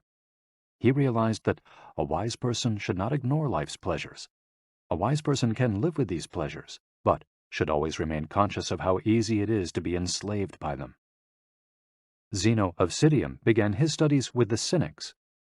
The Cynics also led ascetic lives, leaving behind all earthly pleasures. They lived in the street, and the only thing they owned was the clothing on their backs. Seeing that cynicism did not give him a sense of well-being, Zeno abandoned its teachings to found the school of Stoicism, which centers on the idea that there is nothing wrong with enjoying life's pleasures as long as they do not take control of your life as you enjoy them. You have to be prepared for those pleasures to disappear. The goal is not to eliminate all feelings and pleasures from our lives, as in cynicism, but to eliminate negative emotions. Since their inception, one of the objectives of both Buddhism and Stoicism has been to control pleasure, emotions, and desires. Though the philosophies are very different, both aim to curb our ego and control our negative emotions. Both Stoicism and Buddhism are, at their roots, methods for practicing well-being. According to Stoicism, our pleasures and desires are not the problem. We can enjoy them as long as they don't take control of us. The Stoics viewed those who were able to control their emotions as virtuous. What's the worst thing that could happen? We finally land our dream job, but after a little while we're already hunting for a better one. We win the lottery and buy a nice car, but then decide we can't live without a sailboat. We finally win the heart of the man or woman we've been pining for, and suddenly we find we have a wandering eye. People can be insatiable. The Stoics believe that these kinds of desires and ambitions are not worth pursuing. The objective of the virtuous person is to reach a state of tranquility, apatheia, the absence of negative feelings such as anxiety, fear, shame, vanity, and anger, and the presence of positive feelings such as happiness, love, serenity, and gratitude. In order to keep their minds virtuous, the Stoics practiced something like negative visualization. They imagined the worst thing that could happen in order to be prepared if certain privileges and pleasures were taken from them. To practice negative visualization, we have to reflect on negative events, but without worrying about them. Seneca, one of the richest men in ancient Rome, lived a life of luxury, but was, nonetheless, an active Stoic. He recommended practicing negative visualization every night before falling asleep. In fact, he not only imagined these negative situations, he actually put them into practice. For example, by living for a week without servants, or the food and drink he was used to as a wealthy man. As a result, he was able to answer the question, what's the worst thing that could happen? Meditating for healthier emotions. In addition to negative visualization and not giving in to negative emotions, another central tenet of Stoicism is knowing what we can control and what we can't, as we see in the Serenity Prayer. Worrying about things that are beyond our control accomplishes nothing. We should have a clear sense of what we can change and what we can't, which in turn will allow us to resist giving in to negative emotions. In the words of Epictetus, it's not what happens to you, but how you react that matters. In Zen Buddhism, meditation is a way to become aware of our desires and emotions, and thereby free ourselves from them. It's not simply a question of keeping the mind free of thoughts, but instead involves observing our thoughts and emotions as they appear, without getting carried away by them. In this way, we train our minds not to get swept up in anger, jealousy, or resentment. One of the most commonly used mantras in Buddhism focuses on controlling negative emotions. Om Mani Padme Hum, in which Om is the generosity that purifies the ego, Ma is the ethics that purifies jealousy, Ni is the patience that purifies passion and desire, Pad is the precision that purifies bias, Me is the surrender that purifies greed, and Hum is the wisdom that purifies hatred. The here and now and the impermanence of things. Another key to cultivating resilience is knowing in which time to live. Both Buddhism and Stoicism remind us that the present is all that exists, and it is the only thing we can control. Instead of worrying about the past or the future, we should appreciate things just as they are in the moment, in the now. The only moment in which you can be truly alive is the present moment. observes the Buddhist monk Thich Nhat Hanh. In addition to living in the here and now, the Stoics recommend reflecting on the impermanence of the things around us. The Roman Emperor Marcus Aurelius said that the things we love are like the leaves of a tree. They can fall at any moment with a gust of wind. He also said that changes in the world around us are not accidental, but rather form part of the essence of the universe, a rather Buddhist notion, in fact. We should never forget that everything we have and all the people we love will disappear at some point. This is something we should keep in mind, but without giving in to pessimism. Being aware of the impermanence of things does not have to make us sad. It should help us love the present moment and those who surround us. All things human are short-lived and perishable, Seneca tells us. The temporary, ephemeral, and impermanent nature of the world is central to every Buddhist discipline. Keeping this always in mind helps us avoid excessive pain in times of loss. Wabi-sabi and Ichigo-ichie. Wabi-sabi is a Japanese concept that shows us the beauty of the fleeting, changeable, and imperfect nature of the world around us. Instead of searching for beauty in perfection, we should look for it in things that are flawed, incomplete. This is why the Japanese place such value, for example, on an irregular or cracked teacup. Only things that are imperfect, incomplete, and ephemeral can truly be beautiful, because only those things resemble the natural world. A complementary Japanese concept is that of Ichigo-ichie, which could be translated as, "This moment exists only now and won't come again." It's heard most often in social gatherings as a reminder that each encounter, whether with friends, family, or strangers, is unique and will never be repeated, meaning that we should enjoy the moment and not lose ourselves in worries about the past or the future. The concept is commonly used in tea ceremonies, Zen meditation, and Japanese martial arts, all of which place emphasis on being present in the moment.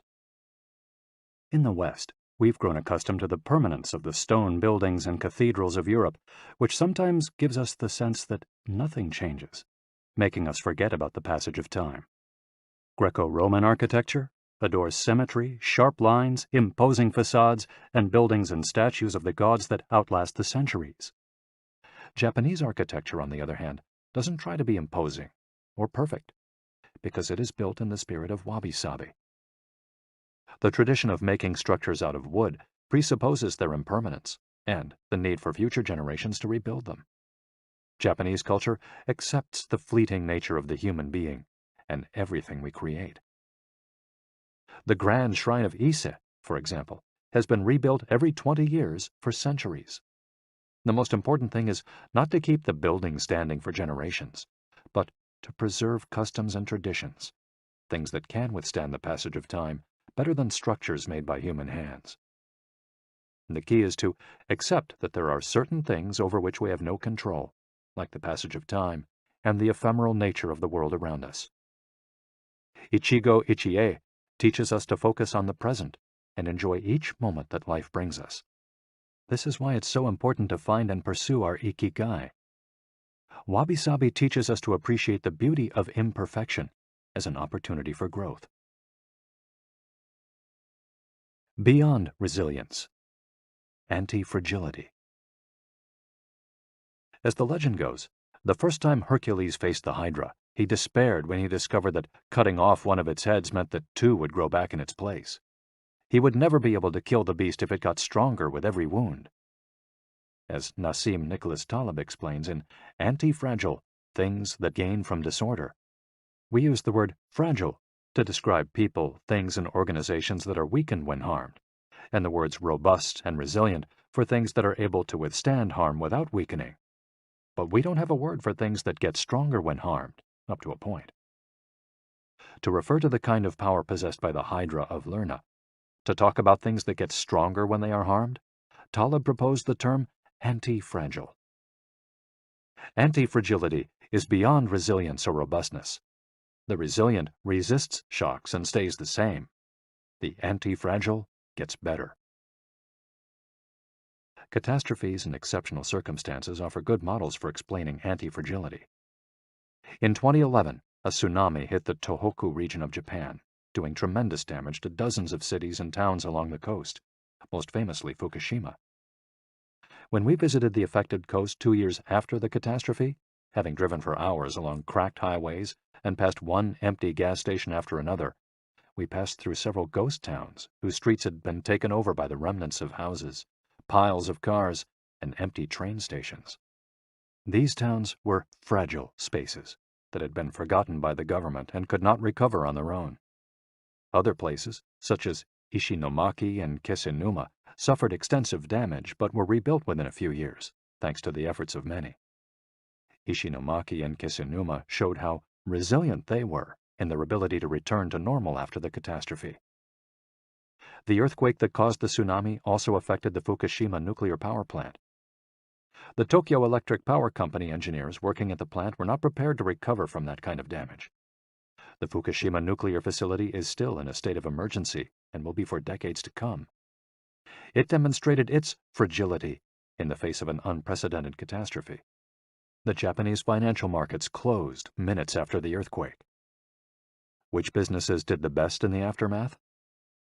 Stock in big construction companies has been steadily on the rise since 2011. The need to rebuild the entire coast of Tohoku is a boon for construction. In this case, Japanese construction companies are anti-fragile, since they benefited enormously from the catastrophe. Now let's take a look at how we can apply this concept to our daily lives. How can we be more anti-fragile? Step 1. Create redundancies. Instead of having a single salary, try to find a way to make money from your hobbies, at other jobs, or by starting your own business. If you have only one salary, you might be left with nothing should your employer run into trouble, leaving you in a position of fragility. On the other hand, if you have several options and you lose your primary job, it might just happen that you end up dedicating more time to your secondary job, and maybe even make more money at it. You would have beaten that stroke of bad luck and would be, in that case, anti-fragile. 100% of the seniors we interviewed in Ogimi had a primary and secondary occupation. Most of them kept a vegetable garden as a secondary job and sold their produce at the local market. The same idea goes for friendships and personal interests. It's just a matter, as the saying goes, of not putting all your eggs in one basket. In the sphere of romantic relationships, there are those who focus all their energy on their partner and make him or her their whole world. Those people lose everything if the relationship doesn't work out. Whereas, if they've cultivated strong friendships and a full life along the way, they'll be in a better position to move on at the end of a relationship. They'll be anti-fragile. Right now, you might be thinking, I don't need more than one salary, and I'm happy with the friends I've always had. Why should I add anything new? It might seem like a waste of time to add variation to our lives because extraordinary things don't ordinarily happen. We slip into a comfort zone. But the unexpected always happens, sooner or later. Step 2. Bet conservatively in certain areas and take many small risks in others. The world of finance turns out to be very useful in explaining this concept. If you have $10,000 saved up, you might put $9,000 of that into an index fund or fixed-term deposit and invest the remaining $1,000 in 10 startups with huge growth potential, say $100 in each. One possible scenario is that 3 of the companies fail. You lose $300. The value of 3 other companies goes down. You lose another $100 or $200. The value of 3 goes up. You make $100 or $200. And the value of one of the startups increases 20-fold. You make nearly $2,000, or maybe even more. You still make money, even if 3 of the businesses go completely belly up. You've benefited from the damage, just like the Hydra.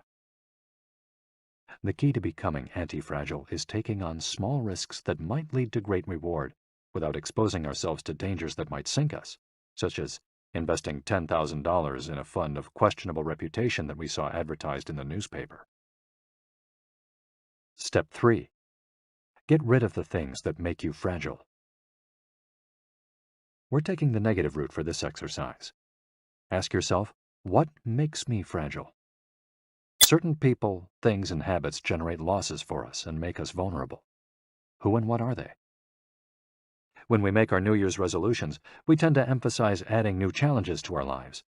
It's great to have this kind of objective, but setting good riddance goals can have an even bigger impact. For example, stop snacking between meals. Eat sweets only once a week. Gradually pay off all debt. Avoid spending time with toxic people. Avoid spending time doing things we don't enjoy simply because we feel obligated to do them. Spend no more than 20 minutes on Facebook each day. To build resilience into our lives, we shouldn't fear adversity because each setback is an opportunity for growth. If we adopt an anti-fragile attitude, we'll find a way to get stronger with every blow, refining our lifestyle and staying focused on our Ikigai. Taking a hit or two can be viewed as either a misfortune or an experience that we can apply to all areas of our lives as we continually make corrections and set new and better goals.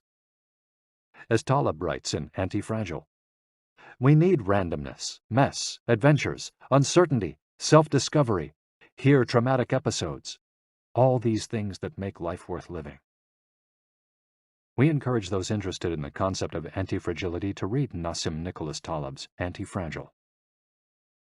Life is pure imperfection, as the philosophy of wabi-sabi teaches us, and the passage of time shows us that everything is fleeting.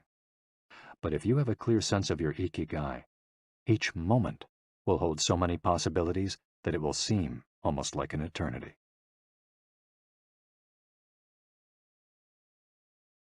Epilogue. Ikigai, the art of living. Mitsuo Aida was one of the most important calligraphers and haikuists of the 20th century. He is yet another example of a Japanese person who dedicated his life to a very specific Ikigai, communicating emotions with 17-syllable poems using a shodo calligraphy brush. Many of Aida's haikus philosophize about the importance of the present moment and the passage of time. One could be translated as, "In the here and now, the only thing in my life is your life." In another poem, Aida writes simply, "Here, now." It is an artwork that seeks to evoke feelings of mono no aware, a melancholy appreciation of the ephemeral. The following poem touches on one of the secrets of bringing Ikigai into our lives. Happiness is always determined by your heart. And one last one, also by Aida, is keep going. Don't change your path. Once you discover your Ikigai, pursuing it and nurturing it every day will bring meaning to your life. The moment your life has this purpose, you will achieve a happy state of flow in all you do, like the calligrapher at his canvas or the chef who, after half a century, still prepares sushi for his patrons with love. Conclusion. Our Ikigai is different for all of us, but one thing we have in common is that we're all searching for meaning. When we spend our days feeling connected to what is meaningful to us, we live more fully. When we lose the connection, we feel despair. Modern life estranges us more and more from our true nature, making it very easy for us to lead lives lacking in meaning. Powerful forces and incentives, money, power, attention, success, distract us on a daily basis. Don't let them take over your life.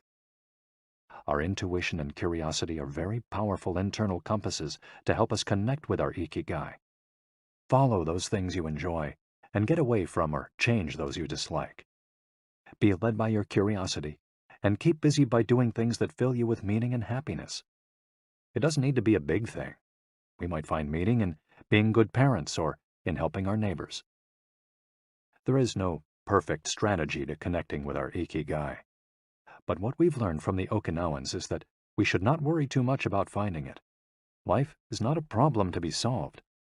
Just remember to have something that keeps you busy doing what you love while being surrounded by the people who love you. The 10 Rules of Ikigai. We'll conclude this journey with 10 rules we've distilled from the wisdom of the long-lived residents of Ogimi. 1. Stay active. Don't retire. Those who give up the things they love doing and do well lose their purpose in life.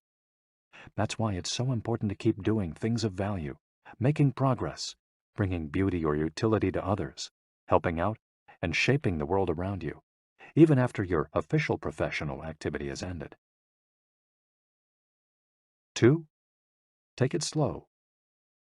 Being in a hurry is inversely proportional to quality of life. As the old saying goes, walk slowly and you'll go far. When we leave urgency behind, life and time take on new meaning. 3. Don't fill your stomach. Less is more when it comes to eating for long life, too. According to the 80% rule, in order to stay healthier longer, we should eat a little less than our hunger demands, instead of stuffing ourselves.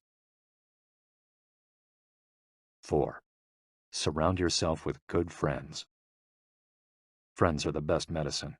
There for confiding worries over a good chat, sharing stories that brighten your day, getting advice, having fun, dreaming, in other words, living. 5. Get in shape for your next birthday. Water moves. It is at its best when it flows fresh and doesn't stagnate. The body you move through life in needs a bit of daily maintenance to keep it running for a long time. Plus, exercise releases hormones that make us feel happy. 6. Smile. A cheerful attitude is not only relaxing, it also helps make friends. It's good to recognize the things that aren't so great, but we should never forget what a privilege it is to be in the here and now, in a world so full of possibilities. 7. Reconnect with nature. Though most people live in cities these days, human beings are made to be part of the natural world. We should return to it often to recharge our batteries. 8. Give thanks. To your ancestors, to nature, which provides you with the air you breathe and the food you eat. To your friends and family, to everything that brightens your days and makes you feel lucky to be alive. Spend a moment every day giving thanks, and you'll watch your stockpile of happiness grow. 9. Live in the moment. Stop regretting the past and fearing the future. Today is all you have. Make the most of it. Make it worth remembering. 10. Follow your Ikigai. There is a passion inside you, a unique talent that gives meaning to your days and drives you to share the very best of yourself until the very end. If you don't know what your Ikigai is yet, as Viktor Frankl says, your mission is to discover it. The authors of this audiobook wish you a long, happy, and purposeful life. Thank you for joining us. Hector Garcia and Francesc Miralles.